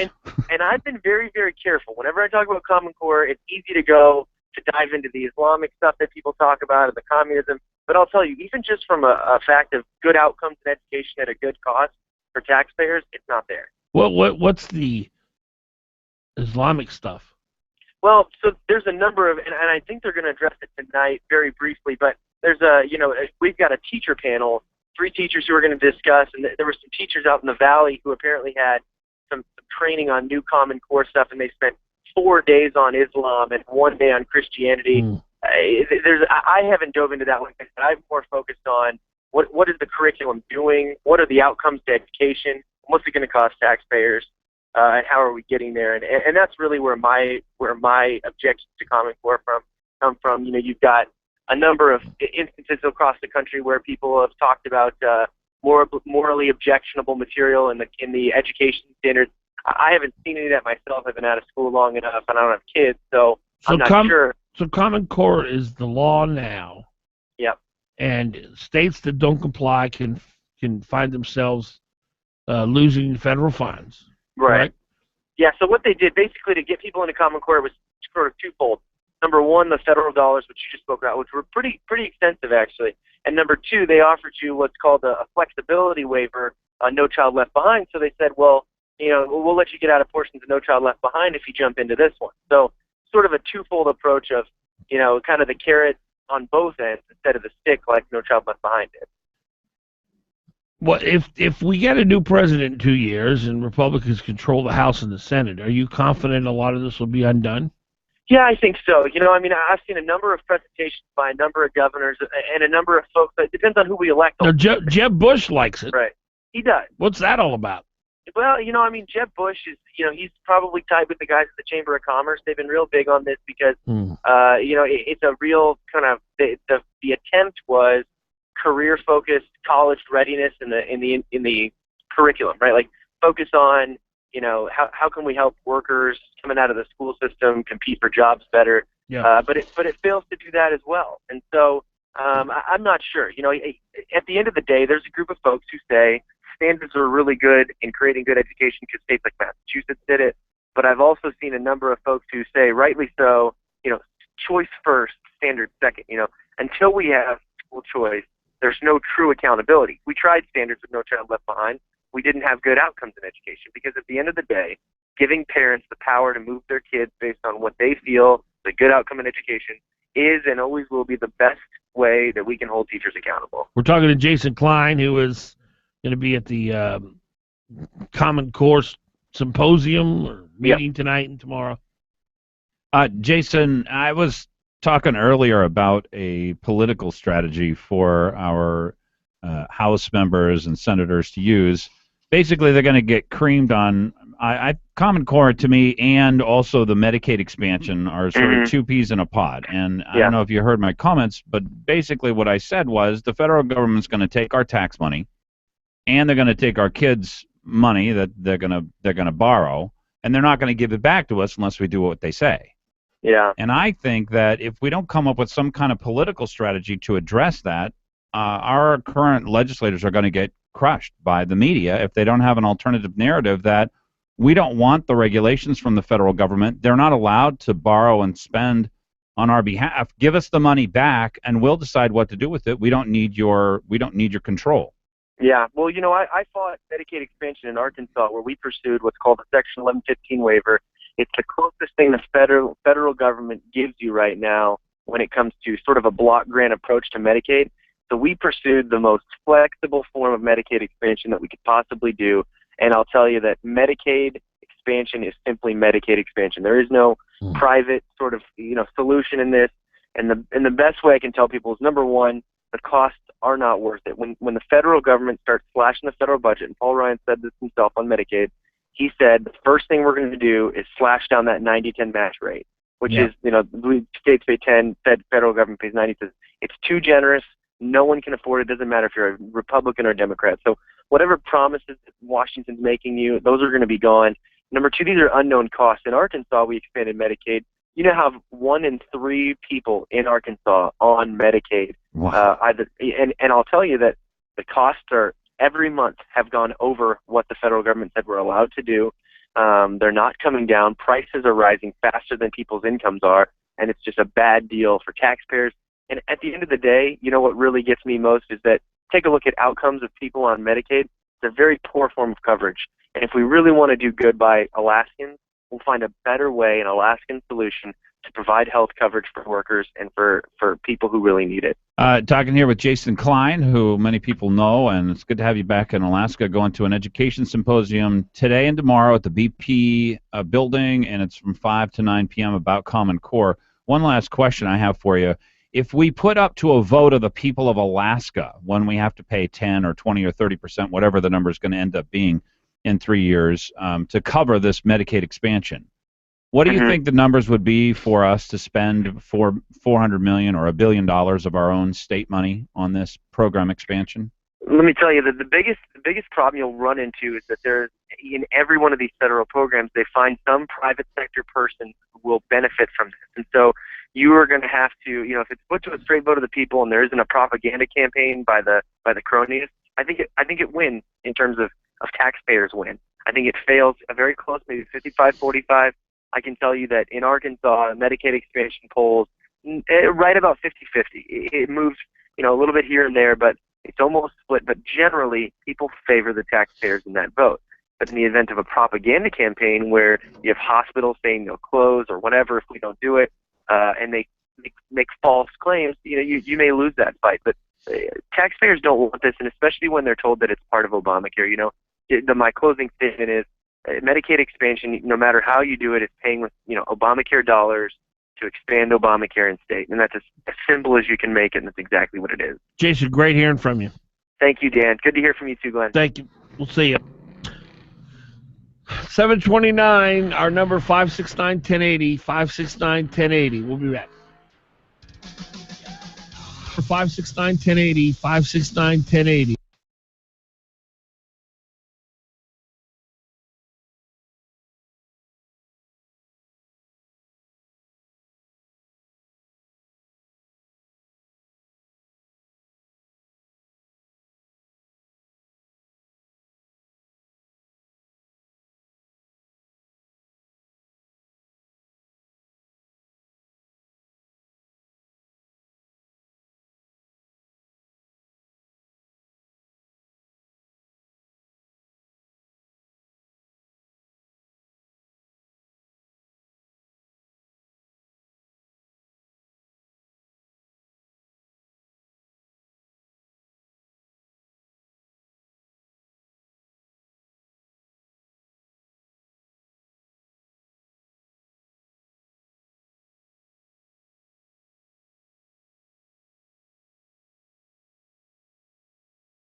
Kenda has more. The theme was Pay It Forward to urge people to prevent such tragedies in the future. Jordan Durr and Brooke McFeeters were 15-year-old best friends walking home from back-to-school shopping on August 9, 2013, when they were struck and killed by a man who has since pleaded guilty to 2 counts of second-degree murder. 31-year-old Stacey Graham faces sentencing in February. The vigil was held right before the holidays to serve as a reminder of what can happen when people drink and drive. About 5,000 residents of Wasilla and surrounding areas who lost power for about 3 hours Monday have it back now.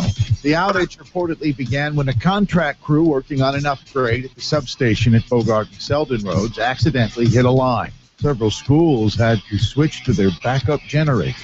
Back to your Hot Talk News update. Intervals of clouds and sunshine today, along with a couple of snow showers, high 31. Tonight, patchy clouds with a couple of snow showers, low 22. Then we'll have partial sunshine tomorrow with a high 26. Patchy clouds tomorrow night with a low 17. Sun and clouds for Thursday, high 22. Then Friday, mostly sunny, but still cold, high 20. Hot Talk, breaking news, and the latest weather. KOAN 95.1 FM and 1080 AM.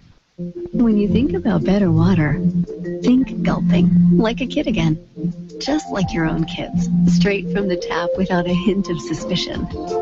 Think ice cubes dancing in glassware, and foods rinsed in water that has itself been washed clean. When you think about better water, think Connecticut filtered water. Water without foul tastes or odors. Water that has had nearly everything removed that isn't water. Connecticut home filtration systems are tailored to your home's needs and are capable of achieving incredibly high levels of filtration. Better water. It flows from better thinking. Your Connecticut dealer in Alaska is Alaska Pure Water. Call 563-3770, 563-3770, or stop in at 301 East International. Alaska Pure Water. That's our name, because that's what we do. Local news, weather, and the Dan Fagan Glen Biegel Show on Hot Talk. KOAN. Brought to you by Connect Country Liquor. With 4 convenient locations in the Valley and Talkeetna, you won't find a better selection.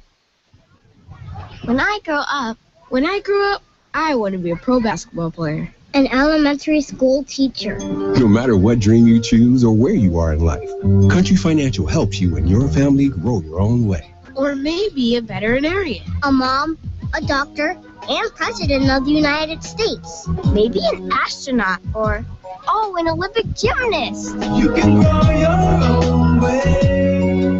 We know some dreams take a little longer to achieve, which is why your local Country Financial representative offers helpful advice on everything from auto and home insurance to financial planning, education to retirement, and business insurance too, so that you can continue to grow and dream.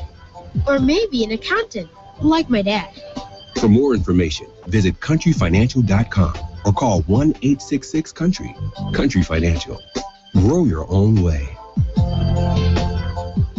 Here's my good friend, Keith Montronock. Automotive repairs can be frustrating. Let me help. Call 349-1637. I have been in business for nearly 20 years at the same location. Specialty Truck and Auto is in South Anchorage behind the Long Branch Saloon where Diamond becomes Abbott. I have 6 ASE certified technicians working from 7 a.m. until 6 p.m. Monday through Friday. I have a voucher for any of the 6 Alaska Laser Wash locations for each customer. If you schedule ahead and need a ride when you drop your vehicle off, I may be able to help. Call Specialty Truck and Auto, 349-1637. You're on with Fagan and Biegel in the morning. Give them a call, 569-1080. KOAN. From 6 to 9 a.m. on the Talk of the Valley, KVNT.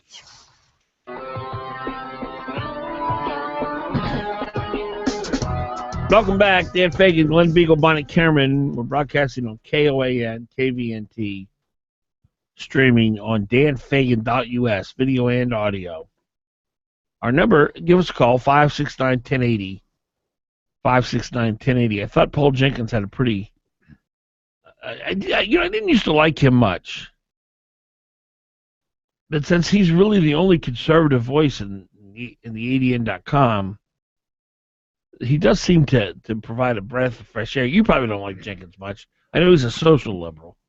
They never put a I don't. social conservative on there. Honestly, I'll take whatever I can get whenever I can get. Yeah, I'm not that picky. Throw me a bone. I love to read what he has to say. I don't necessarily trust exactly what he has to say, but probably why do you say that? Probably much more than most other people. I just don't know what. It just seems like everybody's got an agenda. I mean, I'm shocked at what do you think his agenda is? Constantly learning of what people's agendas are. I have no idea. I guess I'm just less trustworthy than I ever was before. I read everything with a grain of salt. I think he has got something to add. I really wanted to know what you thought about his article. Well, what makes you think he has an agenda? Everyone has an agenda. Do I have an agenda? Sure. What's my agenda? Your agenda was to reveal the truth. I don't know. You talk about it here and there. Well, what do you? I mean, what do you think my agenda is? I don't know. I don't know that I do have an agenda, but if you say I do, I'm listening to your point. I don't think you have an agenda. You don't think I have an agenda? I don't. Oh, I do. What's your agenda? My agenda is to be a good father and to hope that other people will be a good father. To try and learn as much as I can to know math, so I understand how the world works. No, but when I think of maybe I have a misunderstanding of the word agenda. When I think of agenda, I think of, something hidden, something that like if you get on there and you're always pro-development, but you work for the oil companies and you want your salary to go up and you really don't believe what you're saying, but it'd be good for the oil companies. I mean, that's an agenda. If you want to shut down the oil companies and you talk about, environmentalism and how wonderful it is. And I mean, I think of agenda as hidden. I think an agenda is not always a bad thing. Okay. It can be a good thing. Well, maybe I have a bad definition of the word agenda because it's just what inspires you. It's just why you're here. I mean, everybody here has an agenda. Well, we're not, and your agenda could very well be, I just want to entertain people. Yeah. I don't really care what you think about A, B, or C. Sure. I don't care how you live your life. It doesn't make any difference to me. So what would be a good agenda? Following the Constitution. Getting people to get back to the Constitution.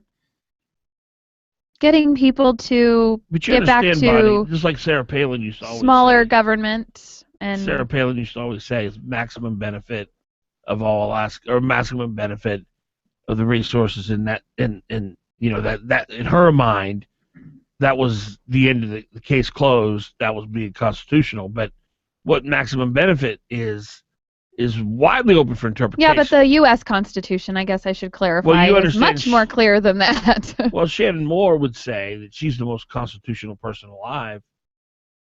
She would. I mean, that's one of her big things. I care about the Constitution. I don't care. As long as you think about it, as long as you consider it, and I guess you could try to look at the Constitution and, define it in different ways. But I really think that... I think that most people would see through that, through her agenda. I really think an agenda that is commendable, one that is worthy of praise, would be one in which you are true to yourself. You're not trying to deceive. You're not trying to manipulate. You're really just expressing what you believe to be true and real. I mean, to me, that's the perfect agenda, because then that agenda will take you wherever you believe the truth will take you. And because a lot of people, if their agenda is other than what's true and what's real, and their agenda is state to the Democratic Party, to the Republican Party, to leftism, to libertarianism, to whatever, then their agenda will sidetrack them away from truth. Fair? Well, I want to learn. I mean, that's really what I go through life. So your agenda is to learn? Yeah. I'd like to have a good conversation. And that's an honorable agenda. Yeah, I'd like to have a good conversation, particularly with people I disagree with. I love conversing with people who I don't agree with, as long as it's not the kind of thing that Shannon Moore engages in, which essentially is just name calling, elevated up one level, and sometimes not even elevated up one level. So that I'm not interested in, but I love talking to people who have different opinions, different experiences than I do. But when you talk about Paul Jenkins, when I asked you what you thought of him, you said you think he has an agenda as though it's a negative thing. Well, I don't know what his agenda is. I read the article. This is what I thought that his agenda might be, and that is most of the time there's what we call a honeymoon period. Okay, a honeymoon period is an agenda, and it's normal. It's traditional in that you're not trying to ruffle anybody's feathers. You're not trying to, reveal what you actually know or where you think things are going to go. As I have done. I'm trying to give Walker a honeymoon period as well, because he said things on all sides of all issues. So as far as Paul Jenkins goes, I read that, and I was particularly struck by his Whitaker review, because that is not the sense that I've gotten from Jim Whitaker, from people who are in the business community. And so I thought, I'm not really sure how to take that. All the rest of the people that he highlighted, I tend to get the same read as Jenkins did, if I'm saying it right here, that the Democrats and true left-wingers have not gotten a lot out of this administration. Thus far. And I don't consider I agree with that. Rutherford and Myers, they're not people on the left. I don't know. I think they're anti-producer, and I think they're anti, what's the operating agreement. They're don't not like Les Guerra. They're not Les Guerra. They're not Hollis French. Exactly. Right. I mean, that's the kind of thing.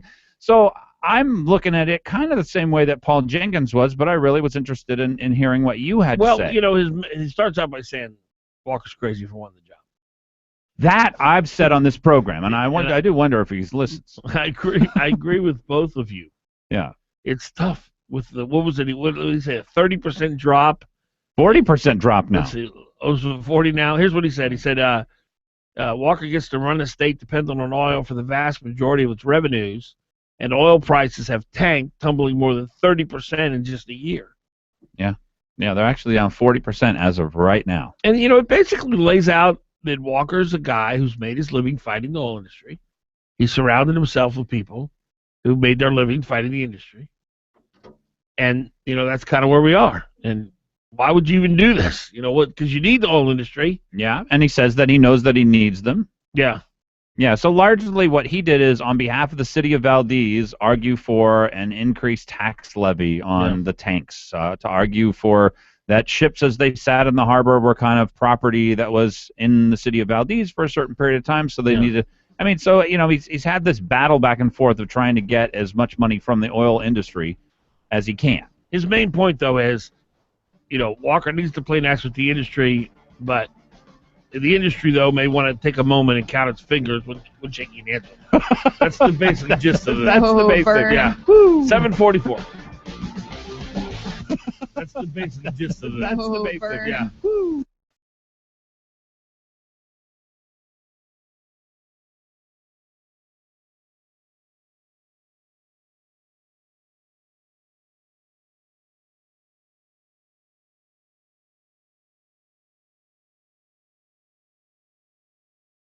Fagan and Biegel on Hot Talk KOAN and online at 1080KOAN.com. You know what was the #1 gift Alaskans sent to their relatives for Christmas last year? Well, if you said Alaska king crab, you're right on. Last year, New Sagaya sent over 20,000 pounds of king crab to Alaskan friends and relatives outside. That's more than 10 tons. New Sagaya makes it so easy. For just $159, New Sagaya sends 5 pounds of extra-large golden king crab legs anywhere in the continental United States. And that includes UPS next-day air delivery. And New Sagaya does it right for you. The big crab legs and claws all boxed in a styrofoam box with dry ice and gel ice. It's guaranteed to arrive in perfect condition. But you'll want to avoid the rush as much as you can, so call right now. New Sagaya will program your delivery for whatever day you specify. Just call 1-800-764-1001. The King Crab Festival for just $159. From New Sagaya, 1-800-764-1001. Or order on the web from newsagaya.com. If you're ready for the movies, there's just one place to go. Check out moviesapron.com. It's showtime. Movie times, previews, and more. Get tickets, win some. Lots of information to explore. Great restaurants. Now you'll know just where to go. The before and after every show. Check out weekdays.com. It's showtime. Trail Boss Solutions is an Alaskan-owned, nationally recognized top 500 construction and remodel firm. From our handyman services to our award-winning kitchen design and remodel, Trail Boss Solutions is fully licensed, bonded, and insured, and has the experienced professionals to take your project from initial design through completion on time and on budget. Please visit us on the web at trailboss-solutions.com or contact Trail Boss Solutions direct at 646-1403. Hot Talk, KOAN, man. You're on with Fagan. Fagan, Biegel. Weekdays, 6 to 9 a.m. The Talk of the Valley.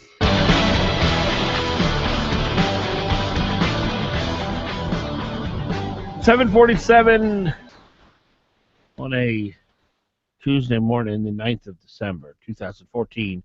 Dan Fagan, Glen, Bonnie Cameron on KOAN, KVNT. Streaming live, danfagan.us. Our number 569-1080.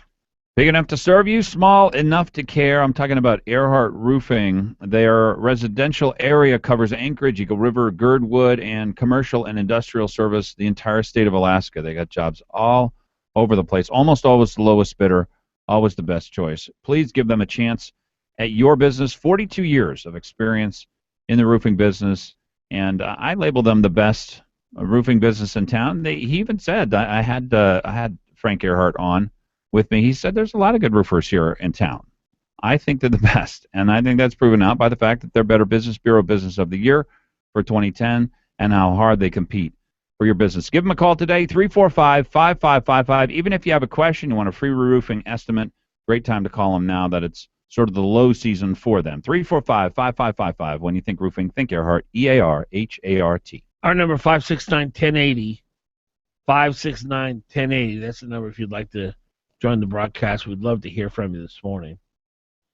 You know, I had a thought night before last. And I haven't really, you ever had a thought and then you haven't vetted the thought? You ever do that, Glenn? Yes, all the time. I find that it's best to vet your thoughts before you actually get on the air. That's right. Well, too late. Uh-oh. Gonna be a bumpy ride. We're gonna vet this one live, baby. You know, life, I guess you could probably say it can be described as a series of wins and losses.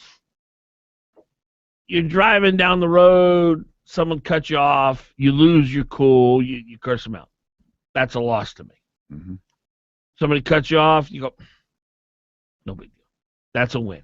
I'm sure they're in a hurry. I hope they don't kill someone. You're empathetic, you're patient, you don't take offense. So is it fair to say that as we go through life, as we strive to be the very best we can be, sometimes we fail, sometimes we succeed? Of course. Okay. So those would be wins and losses. Can we? Because I know Curtis told me this, and first thing that he learned at Shell is that every day they get together and talk about the previous day in terms of wins and losses. How many wins did we get today? How many losses? And it kind of characterized and compartmentalized everything, where that you could track how you're doing. I think it's a good strategy, and I don't know if it's good for your personal life. That's not really the thought that I had. But if you have a heart, if your desire, I'll say that, if your main desire in life is to be a better person, to improve yourself, to be more like you know you want to be the person that you believe God created you to be. And no one's there, obviously. But if that's if that's really your driving force, and as you go through that process of trying to make right decisions and getting wins instead of losses, the key underlying fact in this process that must be predominant in your mind at all times is really the only way you lose is if you quit. You could have 17 losses in one day. And you can beat yourself up over it, and you can be so ashamed of it, and you can be so angry, and you can get discouraged, and you can say, why would try anymore? But the only way you really lose is if you don't get back up and try again. In other words, you stop keeping score. You just accept this is just the way I am. Well, I don't know. Yeah, I suppose you forget the past. Yeah. Forget those things which are behind and move toward your goal. So that's what giving up looks like, though. Giving up looks like I've had so many losses. I'm not even going to keep score anymore. Yeah. I'm not making enough progress. Right. I've been trying for so long. I'm in the same rut. I quit. Yeah. I'm just going to hell with it. Yeah. Look, is that a good thought? I think so. I think maybe it would be helpful for people to try and keep track of things. And what they probably ought to do is start with their spouse. How do you mean? Well, a lot of times when you come home, the first words out of your mouth are, what a horrible day. Or, you don't come in and immediately greet them. So those kinds of little things. And the funny thing is, half the time when we do stuff, we don't actually realize that it's annoying our spouse. Oh, that is so true. Isn't that right? Give me an example. Well, people, if you start dinner without your spouse, like you start eating before she she's getting all the plates ready and everything. And 3 months ago, she said, why don't you just start eating without me? She didn't mean forever. She just meant that one day. And so, it's just the littlest things. You leave your socks out. You don't put your shoes away. Whatever it is. That the kids are all milling around, and it would be nice if you would organize them so that they would do. There's just 1,000 things. I mean, everything you do or don't do, people are either going to like or not like. A lot of times we just get used to them. But, be cognizant. Well, the fact is, if you exert a little bit of effort, most of the time you'll figure out what it is your spouse is really wanting from you, I think. So, I mean, in addition to keeping score, wins and losses, being aware, I think, is probably just as important. But you have to make the effort to look for it. Sure. You can't go in there just self-absorbed and thinking about your own problems in your own day. Yeah. What are my wife's needs right now? Right. Yeah, and every day you come home, those needs are always there, and most of the time you're going to ignore them. Because you're tired. You're tired, whatever it is. Oh, I just need my 5 minutes to unwind, or an hour to unwind. Well, what she needs is 5 minutes of your time. You take her for granted. Yeah. I was talking to somebody the other day and talking to them about changes I'm trying to make, and I'm trying to do this or that to make my life better. And they said, your problem is that you're trying to do it. And you need other people to do it. Well, you're supposed to be the clay, and then you have a potter. And this is specifically speaking, about God being the potter, and I'm the clay. And I'm not supposed to mold myself. He's supposed to mold me. And I think a lot of people try to change on their own. And so I think that was such a, I don't know, it just struck a chord with me. Practical example of what you're talking about. Well, like, say if I'm trying to, I used to have problems in the morning, getting up and getting going and getting the kids ready for school, to school them for the day. And, I was trying to go to bed earlier. Of course, that didn't work very well.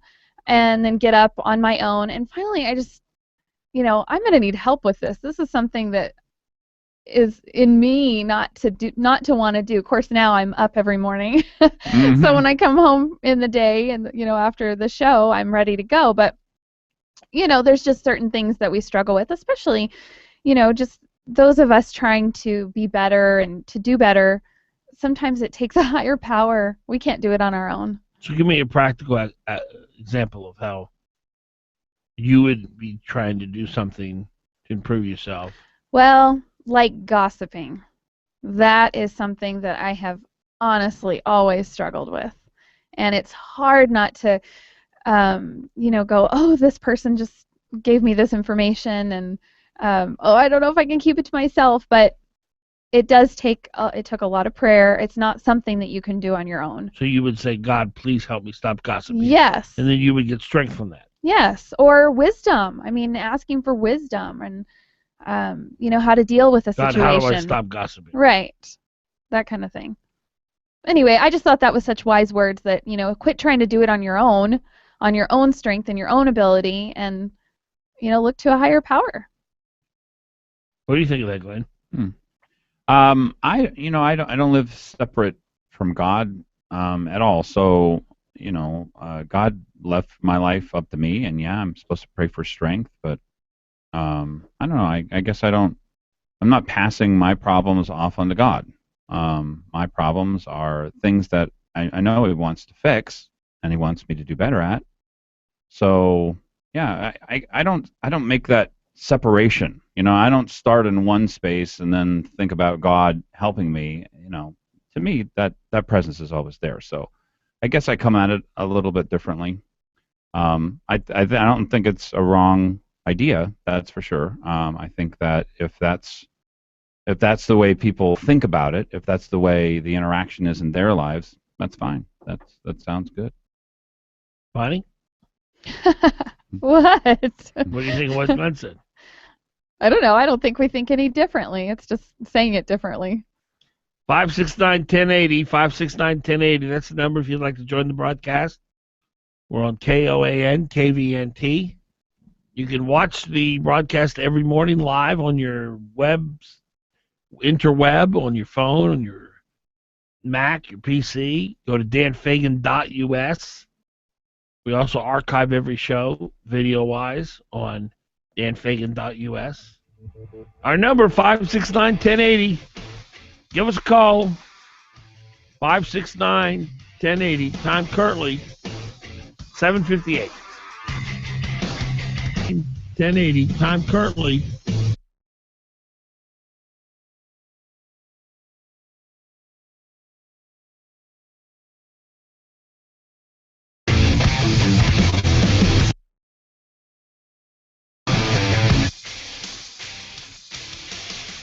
Hard day at work and then shopping for the holidays? The last thing you want to do is slave over a hot stove. Well, don't worry about it. Relief from this hectic time of year is just a jingle away. Call 333-8000 and ring in the holidays with the Sicily Season Greeting Special. 2 large 2-topping pizzas for only $11.99 each. So relax and let Sicily's deliver hot, fresh, delicious pizza, pasta, calzones, wings, and salads right to your door. It's fast, easy, and affordable. Call 333-8000 and ask for the Season's Greeting Special. 2 large 2-topping pizzas for only $11.99 each. For the only 24-hour-a-day delivery in Alaska, call 333-8000 or save 20% by ordering online at SicilysPizza.com. Best ingredients, best pizza, Sicily's. Wishing you and yours a safe and happy holiday season.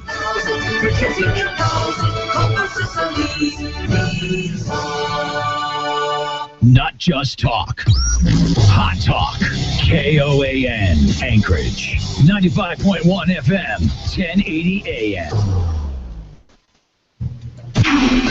This is a Fox News alert. I'm Pam Puso. With U.S. embassies on high alert around the globe, a Senate report condemning CIA interrogation tactics is released. Fox News Radio's Rachel Sutherland live in Washington. Pam, the Senate Intelligence Committee report says the CIA's detention and interrogation program was far more brutal than the agency-led policymakers and the American public to believe. Democratic Committee Chair Dianne Feinstein says the report found tactics like waterboarding didn't work. Coercive interrogation techniques did not produce the vital, otherwise unavailable intelligence the CIA has claimed. Republican Texas Senator John Cornyn says the CIA program saved American lives. GOP committee member Dan Coates calls the report unconstructive.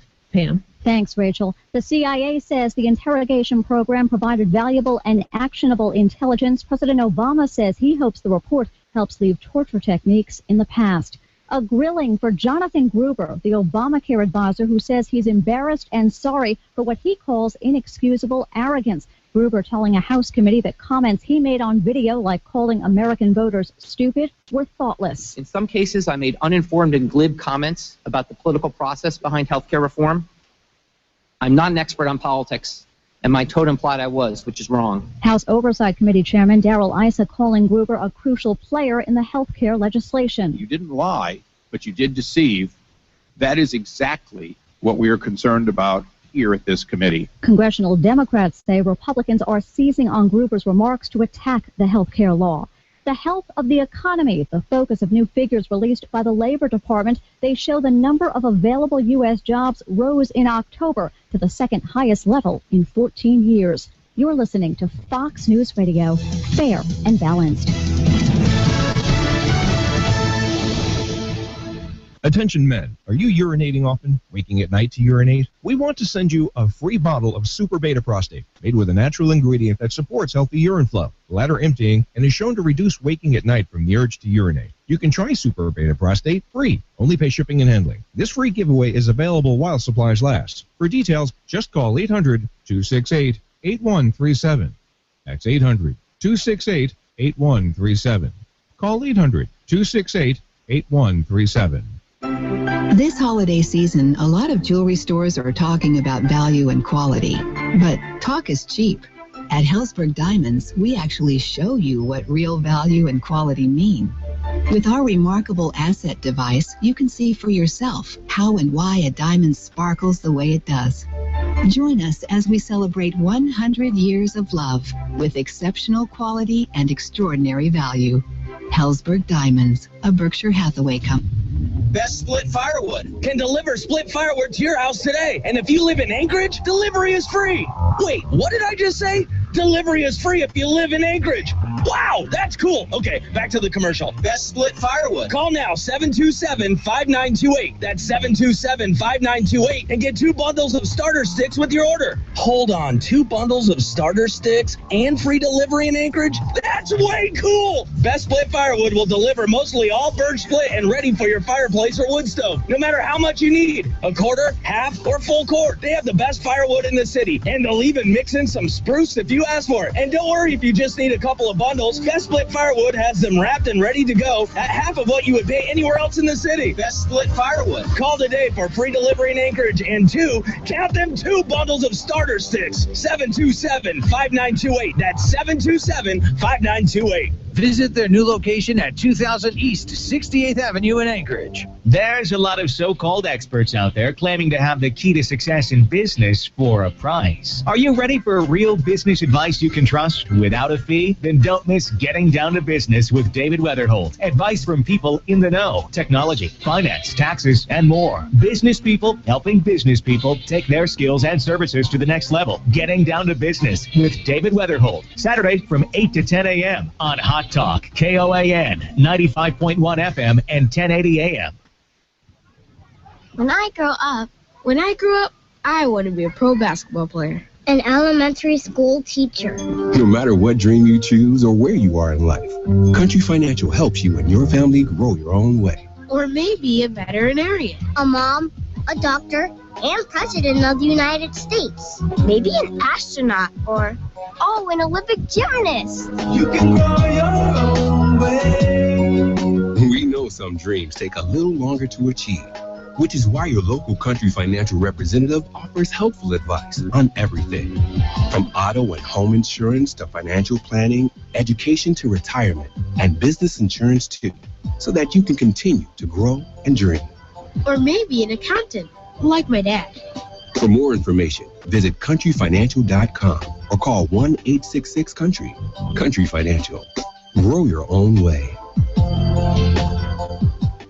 Why is A&A The Shop Alaska's independent Subaru specialist? How is it they've been voted the best shop in Anchorage not once but 6 times? Well, it's pretty simple. They offer the best warranty in the business. If they work on your Subaru, you're going to get a 3-year, 36,000-mile warranty on both parts and labor. That's unheard of. A&A The Shop deals exclusively with Subarus, and they also offer $35 oil changes. All their technicians are ASE certified. Call A&A The Shop for an appointment. 562-3919 in Anchorage and 696-2096 in Eagle River.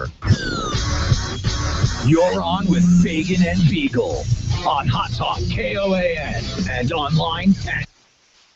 You're on with Fagan and Biegel in the morning on the Talk of the Valley KVNT 92.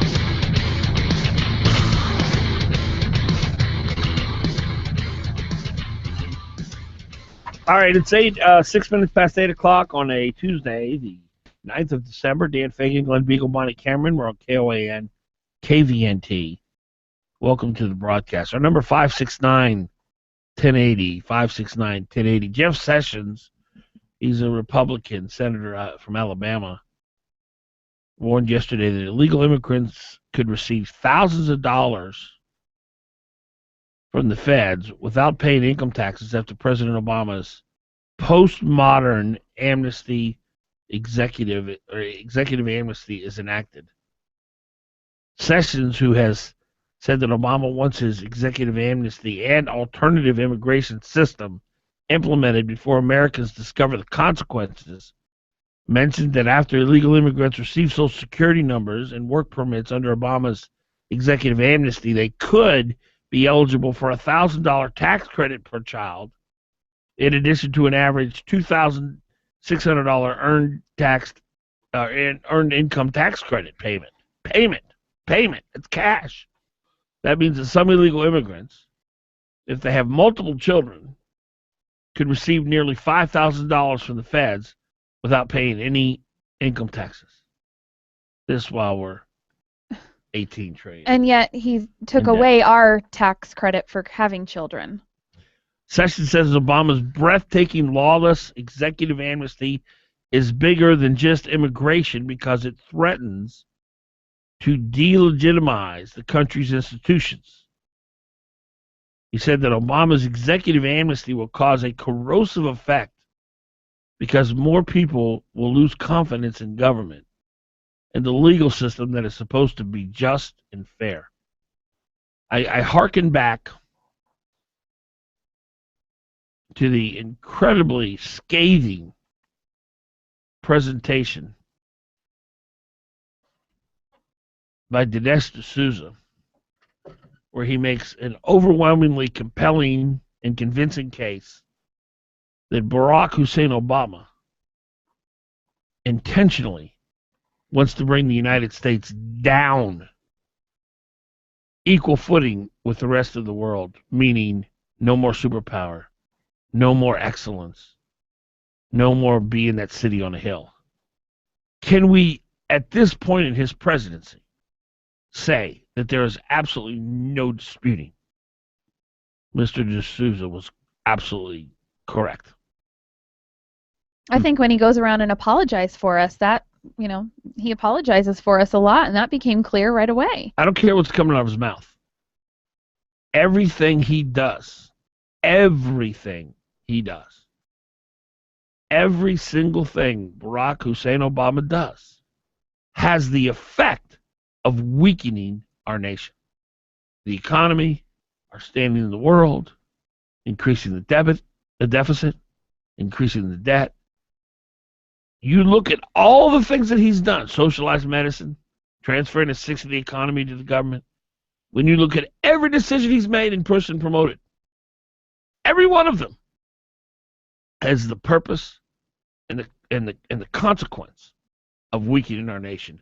I cannot think of a single exception. Well, what surprises me is that there's still so many Democrats who support him. I mean, what are the black communities supporting Obama for? Well, possible reason because he's your skin color? Really? I mean, honestly, are you that racist? That's why? Can't you see that he's destroying your jobs? I mean, isn't it time just to at least admit that it's harder for you to get a job than anyone else in the country? And it doesn't have anything to do with racism. It's got to do with the fact that you cannot compete with people who come here illegally. You can't. So I don't know. That's what shocks me is if we had returned Mark Begich back to the Senate, if we allow him, by the way, to be our mayor, he's likely to get either back into the House or the Senate. Very likely. But if we had returned him, he wouldn't think twice about this. Because for him, this is just politics. Am I going to get new voters out of it? Yeah. Do I have to take a hit in the short term? Yeah. That's okay. We'll take a hit. It's no big deal. Yeah, I agree with the essence of what, was it Sessions who said it?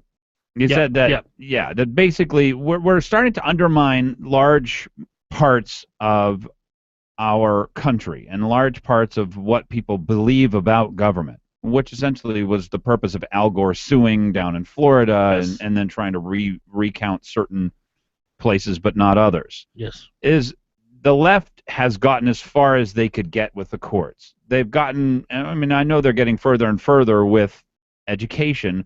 Now they're moving toward essentially undermining the very foundations, legal, the police, now the rule of law, the executive branch, and frankly, they did a very good job in the legislative branches of transferring a lot of power to the executive branch to implement his czars, if you want to know how they did it.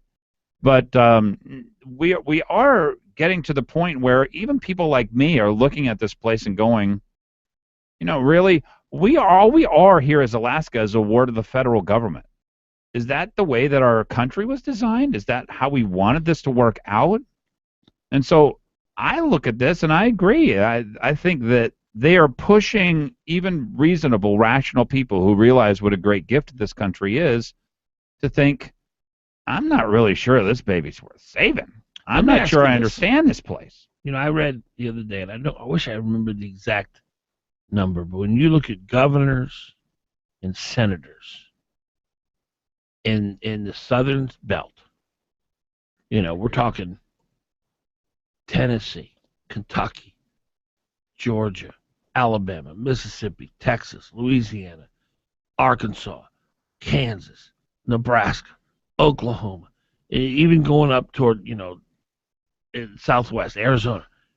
It's 100% Republican. Mm-hmm. We're talking about governors and senators now. The left has lost favor with a vast majority of Americans. But you've got New York City, you got California, Los Angeles, San Francisco, the Oregon, childless areas. Oregon, Washington, the state. Seattle. And that's the bastion of the left. Are we heading toward two nations, Glenn? Because how much more?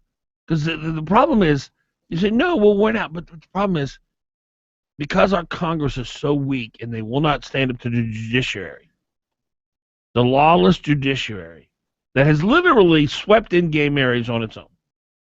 When you look at gay marriage and how it's now the law of the land, that is done almost exclusively by the judiciary. A handful of activist judges decided, I don't care what the law says. I personally think men and men should be getting married, and I want to change the definition of married. So be it. Mm-hmm. So how much longer are those of us on the right, those of us who are concerned about the rule of law, those of us who acknowledge the Constitution if it exists, how much longer are we going to take this? I don't know. The difficulty here is with Common Core and with the education system being in the hands of the left, they have gravity on their side. They are dragging your children to the left. Your children have values that you would never have thought of, that you don't even recognize, and it happened in the space of a generation. Something's got to be done about schools, in my opinion. 8:14 is the time. Something's got to be done about schools, in my opinion. 8:14 is the time.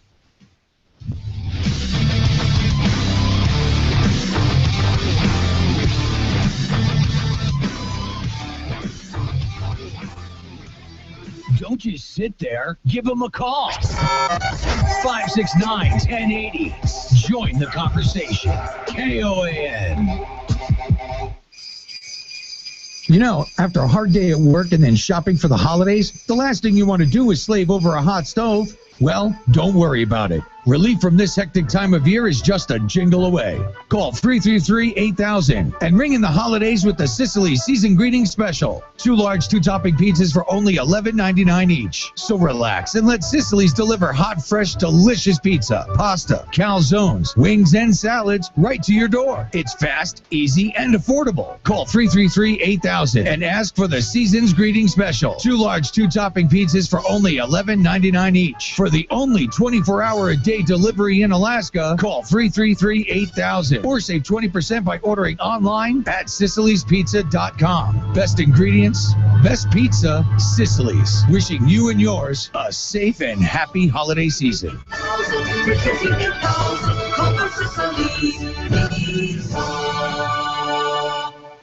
There's a part of our world that we pay little attention to. Here, An ant drags a seed 5 times its own size, and a bee sips from a drop of dew. And down here, toxic chemicals and carcinogens are leaching into our environment. They come from objects that we look past every day. Littered cigarette butts. Let's stop the toxic litter. Learn more at rethinkbutts.org. Brought to you by Legacy and Leave No Trace. You know, there are many people in Anchorage who have their own special place for gifts for occasions like Mother's Day or birthdays, anniversaries, whatever. Into Bell's Nursery and Gifts they go. And there's always something perfect. Bell's Gift Shop on Specking Road has a truly incredible selection of unique creative gift ideas. Crystal, glass, and china and flatware, a wonderful kitchen section, candles, lotions and potions, and of course delicious Seas candies and lots more. Great for browsing or finding that special gift. The Gift Shop at Bell's Nursery on Specking Road. You're on with Fagan and Biegel in the morning. Give them a call, 569-1080. Fagan and Biegel, weekday mornings from 6 to 9 a.m. on the Talk of the Valley, KVNT. 8:17 in the morning, Dan Fagan, Glen, Biegel, Bonnie Cameron. We're on KOAN, KVNT. Go to danfagan.us if you want to watch the broadcast live on the interweb. Our number 569-1080, 569-1080. Our good friend Keith Montauk is the owner, operator, president of Specialty Truck and Auto. His team has been helping Alaskans with their vehicles for years.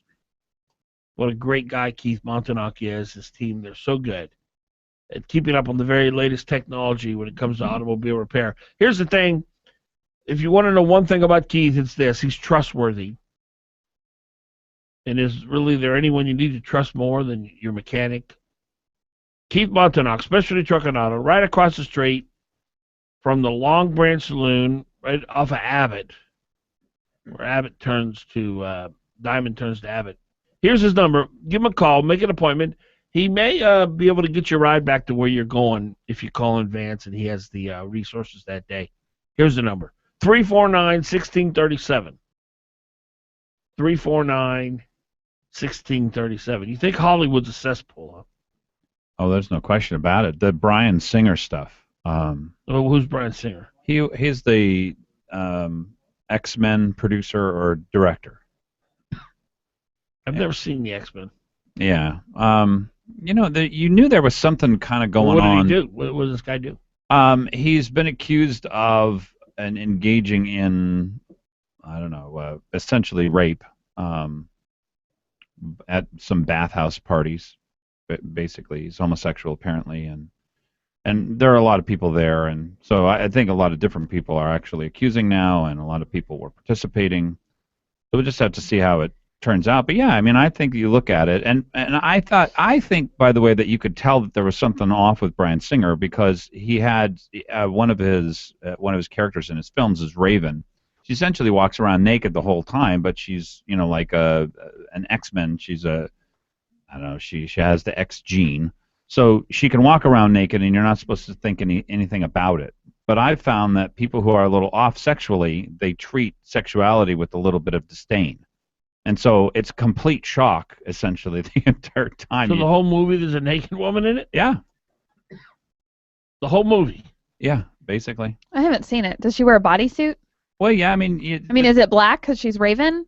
It's no, it's blue. She's blue all over. Her skin is blue, and she has kind of like little prickly things all up and down her. So, yeah, I mean, it's some kind of a bodysuit, but essentially she's naked.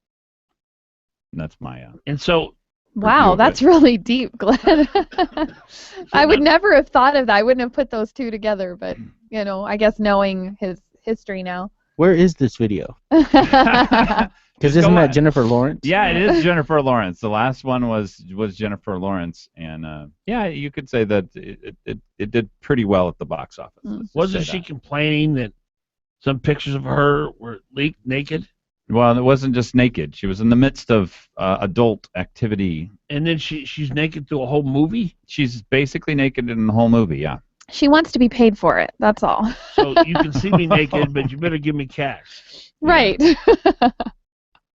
Well, look, if you hang out with scummy people like her boyfriend or whoever took that Well, yeah. picture of her, then honestly, I mean, you should really know who your friends are. I think that's a lesson for Jennifer Lawrence. I feel bad for people like that, by the way. I mean, these are private activities. They should remain private. I'm always telling my kids, think through to the, results of the consequences of your actions. Mm-hmm.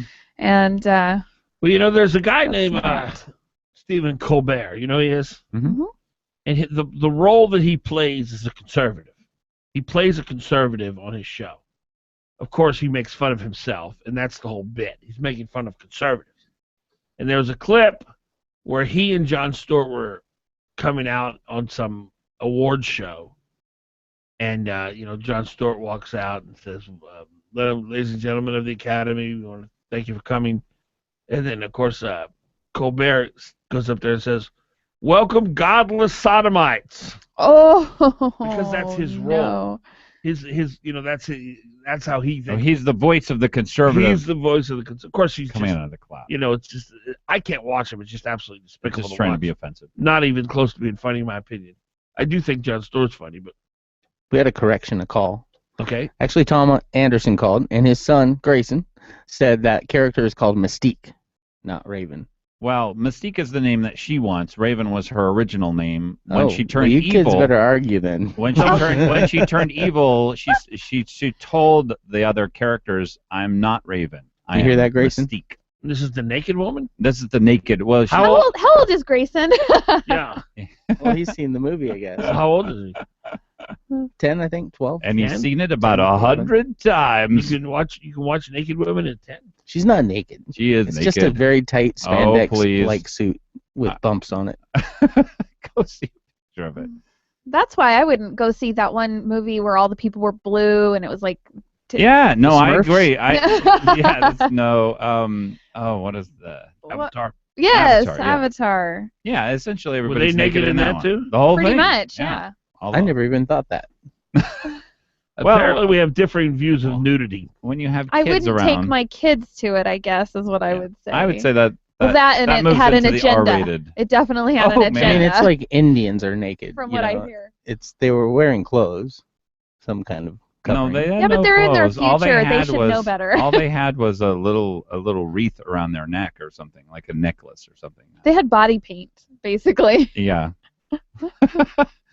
Oh yeah. I didn't go see Avatar because I was told it was anti-military. That's right. It had an agenda. Pro-environment. Oh yeah. Pro-environmentalist. Yeah, I call it the greatest sermon, 3-hour sermon in history. Mm-hmm. It made $10 billion. I don't even know what it's made so far now, but yeah, I think it outpaced the next highest movie 5-1 or something. The corporations are bad, military bad. Corporations are bad. They'll do anything. They'll kill anything. Yeah, it just so happens they have to mine at the certain place where this one tree is, where all these natives live on this one moon somewhere in the middle of nowhere, to get unobtainium. I'm telling you, man, if you guys could have sat into this meeting, I have this friend, and she's a great gal, and she's frankly actually had a very big impact on my life personally and spiritually. She's a very spiritual person. But she's one of these people that she doesn't see the difference between left and right. Loves God, very committed Christian, but her points to me were everybody holds a little bit of the truth. So she invited me to this leftist meeting where they dialogue, right? Well, this sounds fun. I love dialogue. I'm the only one there who's not a leftist. Yep. Malcolm Roberts is there. Oh. Bunch of other leftists. And when he starts talking about the oil industry, how they're killing people in Africa intentionally, I had to say something. And she got so mad at me. She said I betrayed her. How could you embarrass me at this meeting?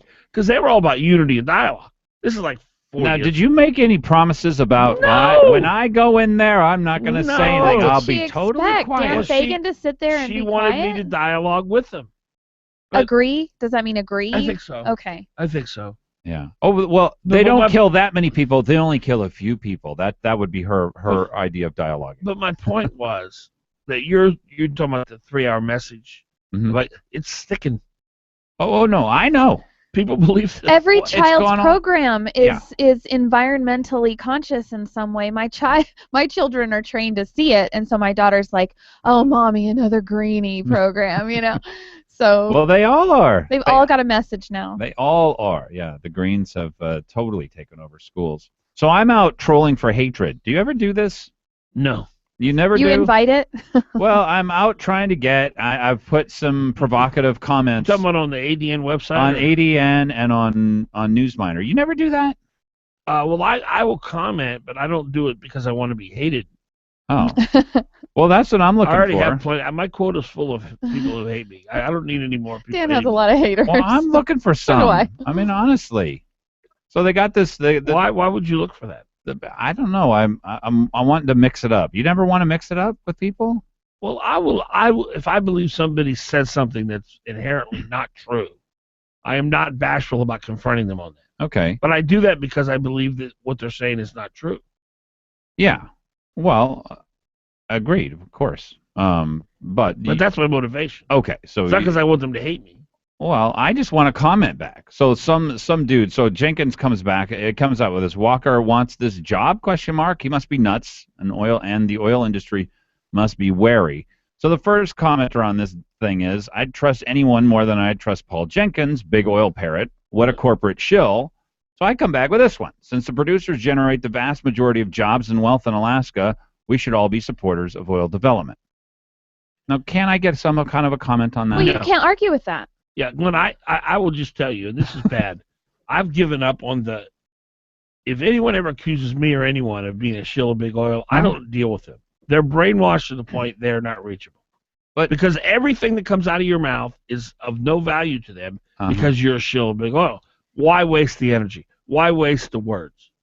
I'm not. They'll have to feel it on their own. Do you think I'm wasting my words there? Well, I do think people should be called on the carpet, and I think that there's a place for that. I think that people that Dan's talking about will have to figure it out on their own, and we'll all be at a loss for it.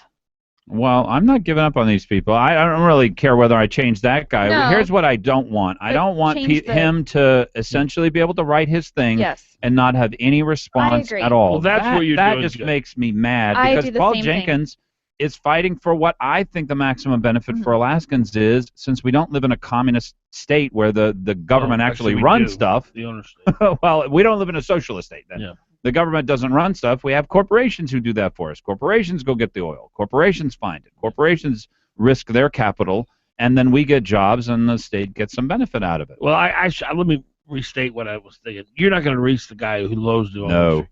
You're not going to reach the Palestinian. Mm-hmm. You're not going to reach the Muslim. Anytime someone is they're steeped in hatred, you're just not going to reach them because they can't see. Yeah. But who you do reach are the people in the middle. Okay. Who hear the hatred, they think about the hatred, and then you balance out the hatred. Now, you think I'll get a comment on my comment there? No, but maybe people will closes it off. read it and be more knowledgeable. All right. 829, Dan Fagan, Glen Biegel, Bonnie Cameron. Knowledgeable. All right. 829, Dan Fagan, Glen Biegel, Bonnie Cameron.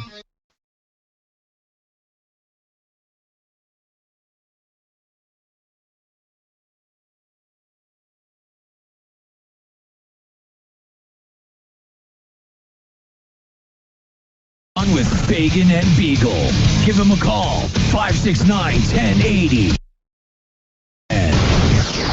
Local news brought to you by Jansen Funeral Homes, Jansen's Evergreen Memorial Chapel, Jansen's Alaska Cremation Center, and Jansen's Eagle River Funeral Home. Jansen Funeral Homes, where just like family, they're there when you need them. With KOAN News, I'm Chuck White.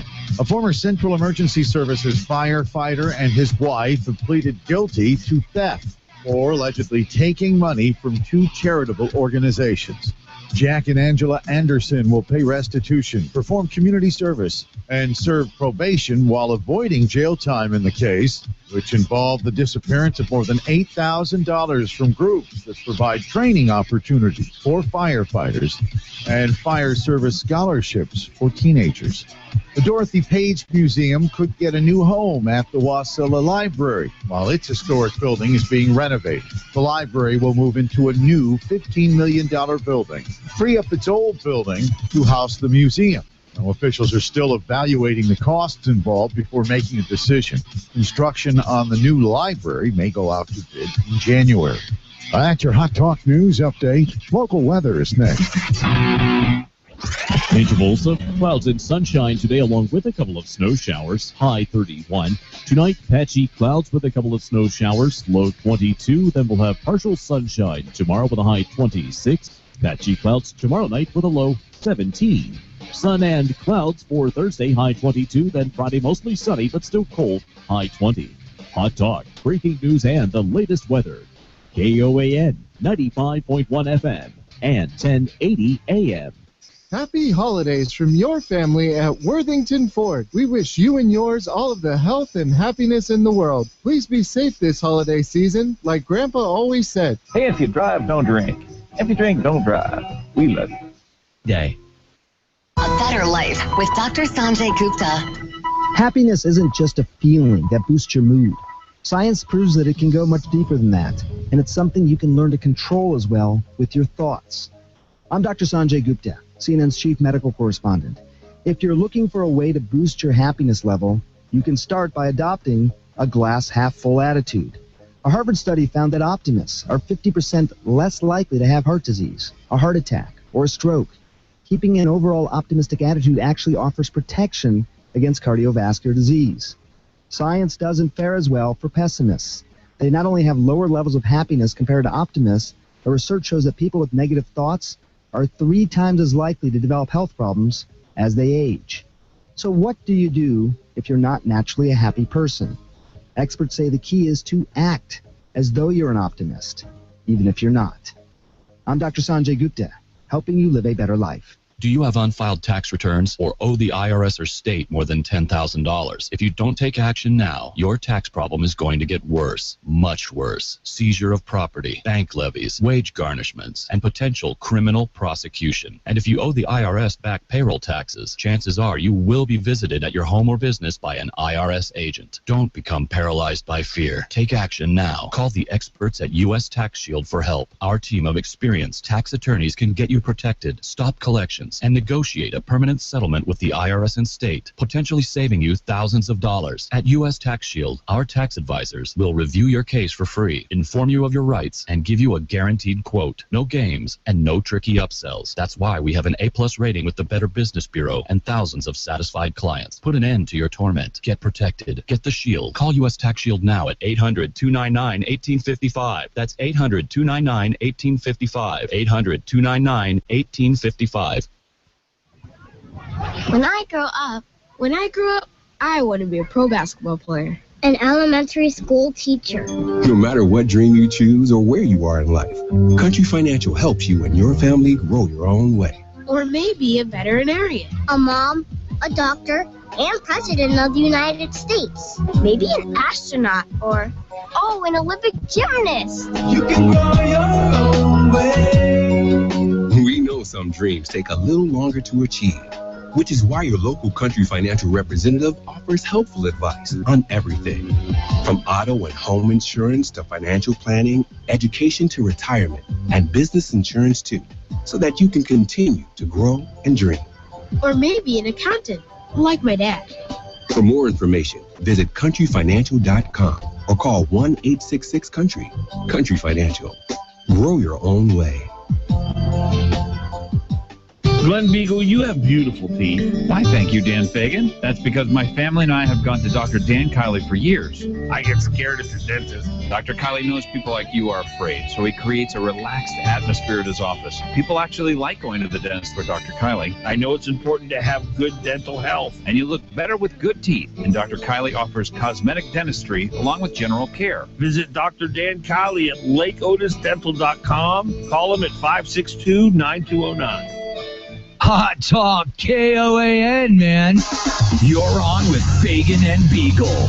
1080 KOAN.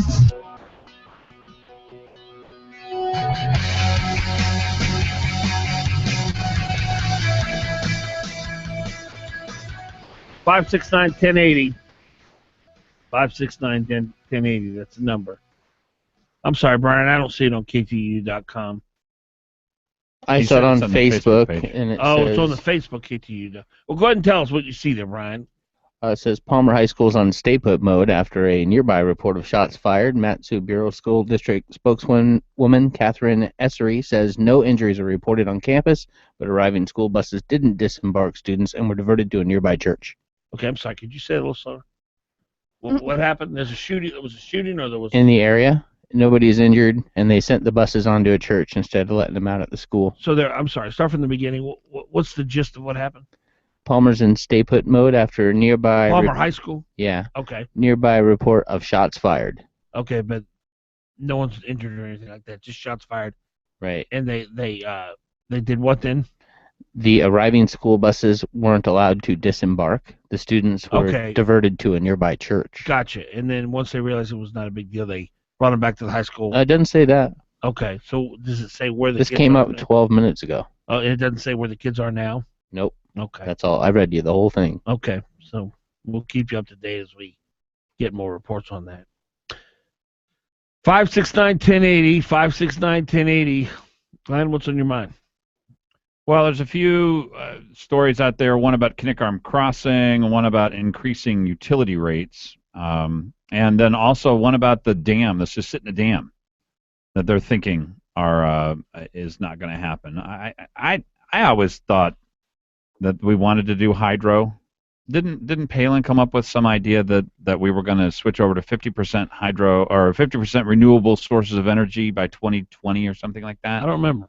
Yeah, so I think that was the plan, and the Susitna Dam was going to be a big part of it, but they have to borrow some of the water from the river for a while. As soon as I heard that, and I saw just a couple of posts by a couple of environmental activists, I thought, there's no way you're going to be able to get this through the environmental Nazis. And my whole theory on this, and I'd love to hear you guys or anybody else out there, 569-1080, who has a thought on it. The environmentalists are for things until they work. If solar and wind started to work, by the way, and could actually be done, economically, I think they would turn against them too, because they've turned totally against hydro. Am I wrong on that? It's just water.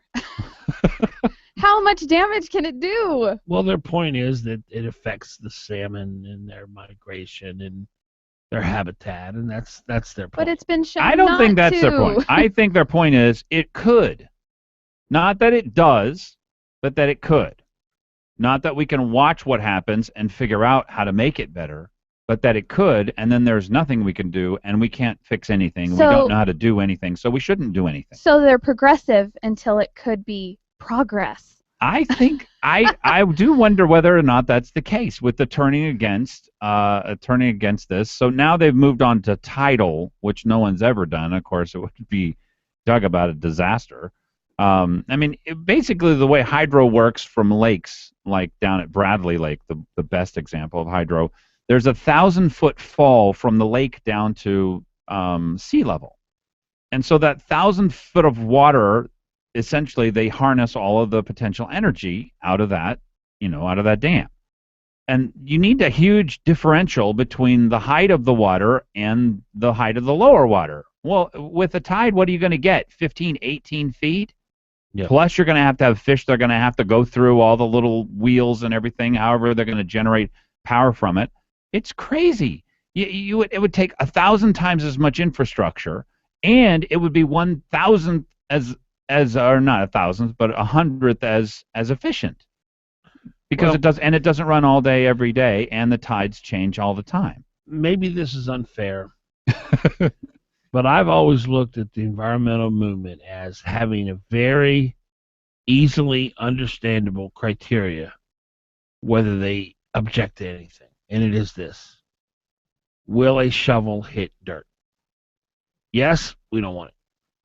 That's just always been the way, because I've never seen them be for anything in which shovel hits dirt. Well, where do you think solar panels come from? Yeah, I understand that, but that's not tearing up Earth. You just set up a solar panel. Yeah, but they have square miles of solar panels down in the desert in order to generate a tiny fraction. Let's just put them on top of on the ground. I suppose you could dig something. But my point is, you're not upsetting the landscape. You're not changing. I mean, you're putting things down on the ground. I guess they're okay with that. Yeah. But you can't construct anything. But they don't mind if China, which is where we get almost all of our solar panels from, by the way, almost all of them come from China because they have some rare earth metals that they have to make them with. We have those too, but we don't develop them. Yeah, I know that. We wouldn't want to develop stuff here in the United States, like Alaska. Yeah. But all those solar panels and all those windmills, they all have to come from somewhere. Yeah.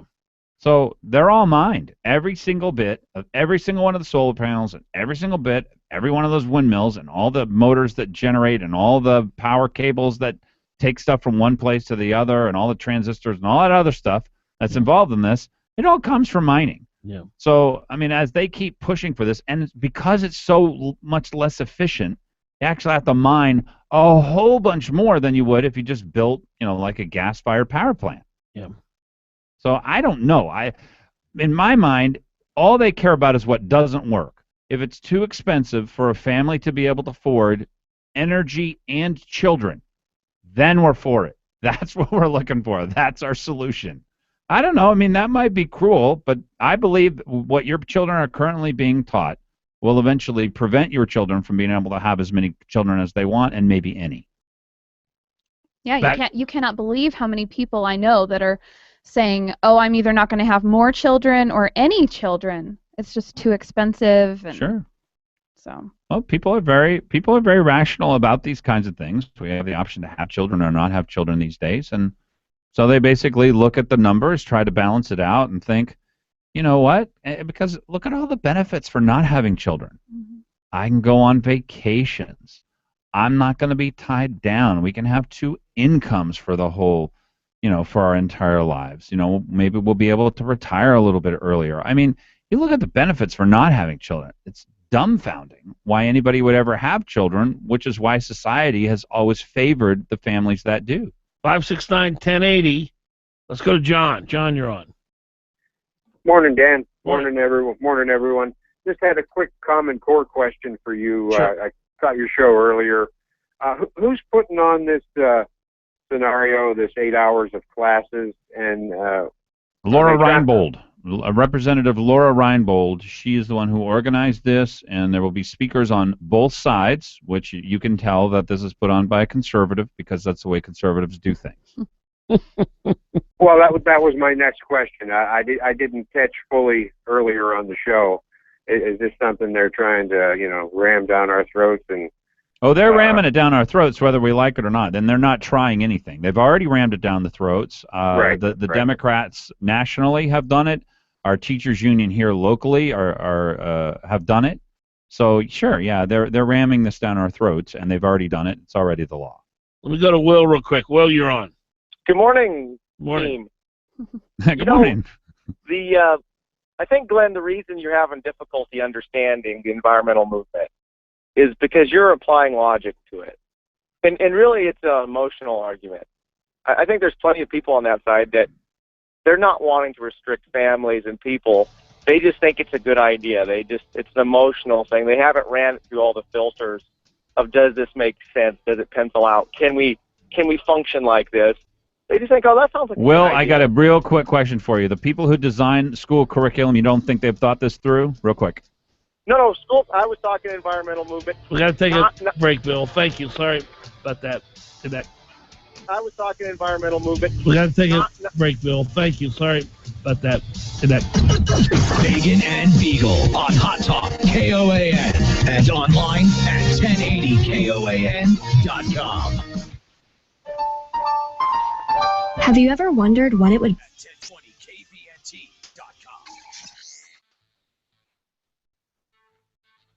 Dealing with death is never easy, but it can be made easier when you call a Jansen Funeral Home.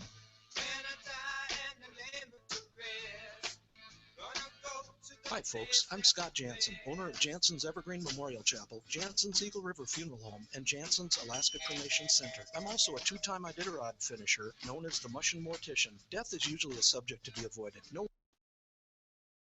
are in need? Kids who won't have much of a Christmas unless you help.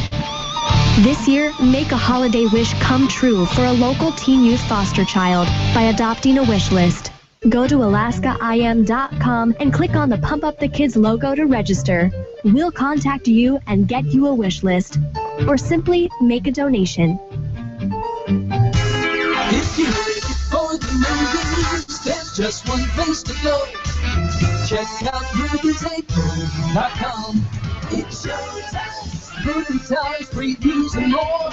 Get tickets, win some. Lots of information to explore. Great restaurants. Now you'll know just where to go. Before and after every show. Check out moviesapron.com. It's showtime. Napa know-how! This holiday season, you are gift ninja. Because Napa has 5 quarts of Valvoline conventional oil and a Napa silver filter for just $21.99. First, mail in the rebate to get an extra $7 off. Then wrap those babies individually. Boom, 6 gifts in one, just $21.99. Gift ninja strikes again. Conquer the job with Napa know-how.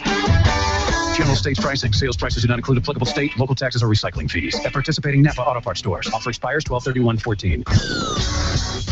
You're on with Fagan and Biegel on Hot Talk KOAN and online at 1080KOAN.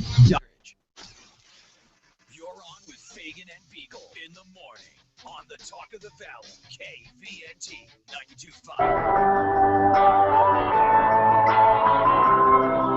All right, it's 8:47. Dan Fagan, Glen Biegel, Bonnie Cameron, right here on KOAN, KVNT. Want to give you an update on what's going on out in the valley. This, according to the Alaska Dispatch News, there was an incident near Palmer High School this morning that prompted officials to put students in a stay-put mode and keep buses away from the area of the high school, for about a half hour. Matanuska School District officials said. A report of some kind of incident, the dispatch reports, in the neighborhood near the school around 7:15 or 7:30 triggered the decision. District spokeswoman Catherine Ursay said. The incident was not on school grounds, and the school was never in lockdown. Buses were held at a nearby church on West Arctic Avenue or at the Fred Meyer store, Ursay said. The situation, whatever that was, some kind of incident, they don't elaborate, was resolved around 8 a.m., and students were cleared to go to school, she said. Palmer police did not immediately return calls for comment about the nature of the incident. But, Brian, I think you read KTU. You reported that there were some shots that were heard. Is that what KTU was reporting? Yeah, in the area. In the area. So anyway. And they were on stay put, which isn't lockdown, I guess. Right, which is very different than lockdown. You know, Glenn, these school shootings, although they're very rare in light of, they get a lot of publicity, but in light of all the kids going to school in the country today, yeah, I think it's irrational for parents to worry, my kid's going to get shot today. But they are something I suppose you can't be too cautious about. Yeah. If I were people in public school, and this is what I've heard lots of reports out, as your ninth grade daughter walks down the hall, she's likely to be called a whore and the B word.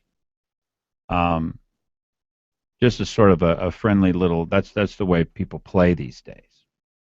And the kinds of vicious attacks on innocents that go on, I don't really think we've seen. I mean, honestly, I think they're new. I think there's something very, very new going on. And while they may have occasionally happened, basically the school would have heard about it happening one time. That kid would have been in very serious trouble. Very serious trouble.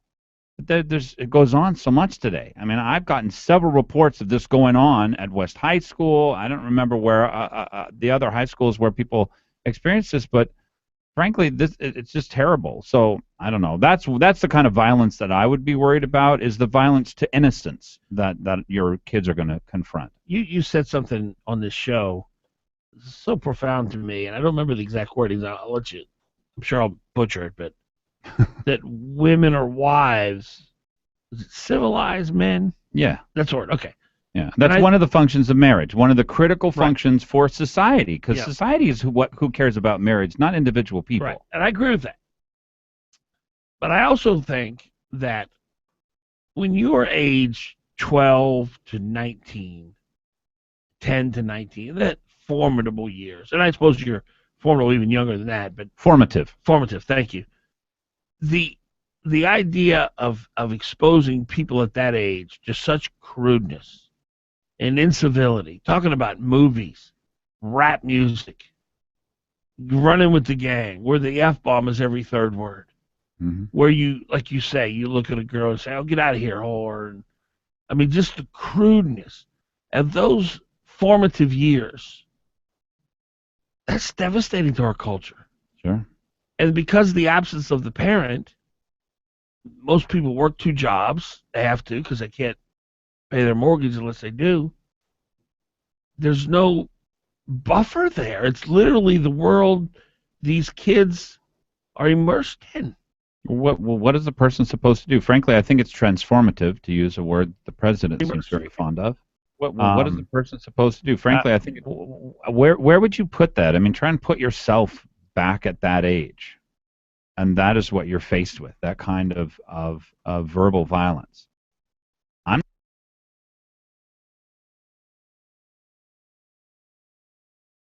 I'm not really sure how it wouldn't change you. It would.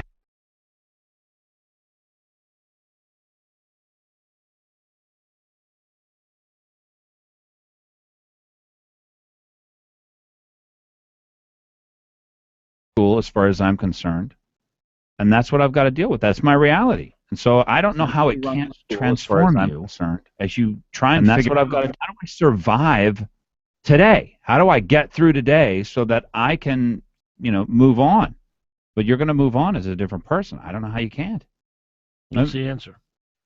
Well, the answer is you have to have discipline in schools. Discipline is a key core part of any curriculum. Respect for others, respect for yourself, language, absolutely. Any child who says anything like that should be put in lockdown.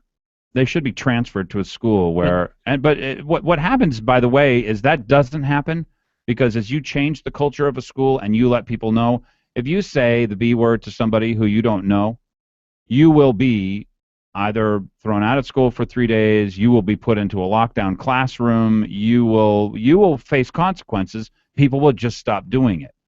The fact is that they have essentially lost control. Schools are too big. Parents are too uninvolved. Teachers' unions are too involved. Too much centralization of power. Sure, yeah. The smaller you make things, the more somebody saying the B word all of a sudden becomes a big deal because not only did you say it to this person, but 4 other people heard it. And if those 4 people are 4 out of 1,500 or 1,800 or 2,000, that might not make a big difference. But if it's 4 amongst 120 or 50, that makes a big difference. Oh. And they just don't put up with that. What are we now? 48, 47,000, 50,000 in the Anchorage school district? Yeah, it's probably 48,000. Why? Why don't we have 15 school districts? No, I don't know. That probably would be very inefficient. Why don't we have more school choice? That would be my suggestion. The immediate way, because if a child came and said, somebody called me bad names, they called me the B word as I was just walking down the hallway today, parents would go down, look at the administration, say, hey, what's going on? I'd say, oh, well, that happens all the time. I say, oh, not in my school. I guess I'll go somewhere else. Instantly, power switches hands. You don't have to go to the school board. You don't have to go to some disciplinarian who obviously is letting the stuff go on. You don't have to try and convince 400 or 500 other parents. Instantly, transfer of power, instantly. And teachers have to earn their students. And teachers will earn their students. Frankly, teachers, if they are able to teach in the curriculum and the technique that they like best, you know how successful they're going to be if they have willing students in front of them? They're going to be dramatically successful. Of course, teachers, I see students as the main beneficiaries of school choice. Teachers are obviously the second best, most important beneficiary of school choice, to teach in a classroom where your kids want to learn. And something we've kind of realized lately is that we need to teach our kids more about serving others. because there's such a selfishness inborn in kids. You know, they're catered to all their first years of life, and then you expect them to go out and be adults all of a sudden and, you know, serve others and think that the world is more than just about yourself. And so I do think that we're, in our household anyway, we're trying to incorporate that, you know, serving others, service to others before yourself. Yeah. Well, you know, I think a lot of parents, if a school had that as part of their core curriculum, I think a lot of parents would go, you know, that's a school for me. Mm-hmm. Yeah. They want that. They want that structure and discipline. Sure. Kids need it. Outward looking. I did have a comment, by the way, about Will, who said that he didn't think that the environmentalist movement, they're really just emoting. Yeah. I wanted to ask him this question. Do you think that the guy who made Avatar, which we brought up a little while ago. Cameron, right? Cameron, yeah, James Cameron. Do you think no that, relation, by the way. do you think that he has a plan when he puts out that movie? That he knows what he wants people to think about the environment when he puts out that movie? That's what I wanted to ask him. And this is what you'll find in every movement that reaches all the way into the public Avatar sphere. now. Yeah, Avatar. Yep. In every movement that reaches all the way into the public sphere, there are always heavy thinkers who are behind it. Now, these are not the frontline teacher who's teaching your child that, as my wife was taught, that California is going to be under 50 feet of water in 50 years and that 30 million people will die. Right. Okay? That was what she was taught back in 1980, whatever. And she was how old back then? That was 6th grade. Wow. I think it's 4th or 6th grade, one or the other. Wow. So, look, there are real thoughts that go on behind them. I believe one of the thoughts is whatever works, we can't use. Whatever people can afford and still have children, we can't use. Because I believe that population control is a very central theme, a very central idea amongst environmentalists. There's no dispute. They simply think that humanity is crushing and killing the earth, and we have to stop them. This is one way we'll do it. We'll make it so expensive so you can't really have kids or a house that you like. The left at its core is anti-life. Anti-human being, anti-life.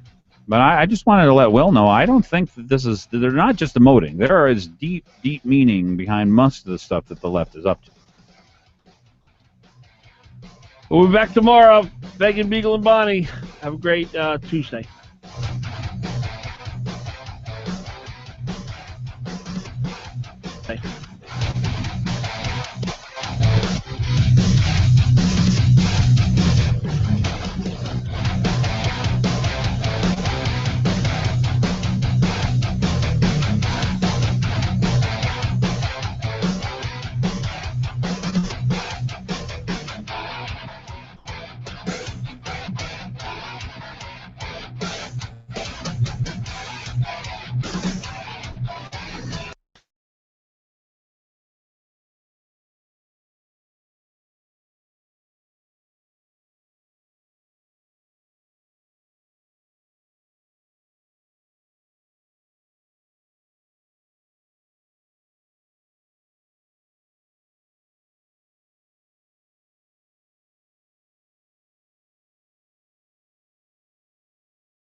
Bye.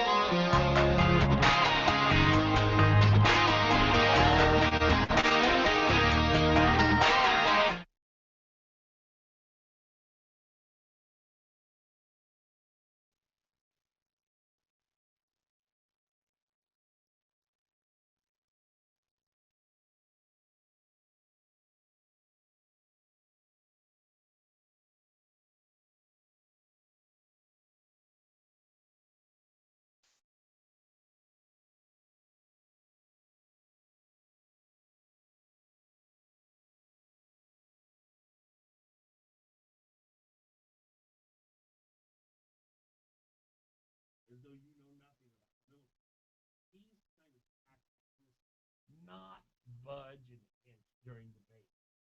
It makes me frankly lose respect. I don't mind that we have different opinions on issues. You cannot be so married to your position that you would not acknowledge to know what was done in their name. The CIA maintains the program prevented attacks. Pam. Thanks, Rachel. President Obama says the enhanced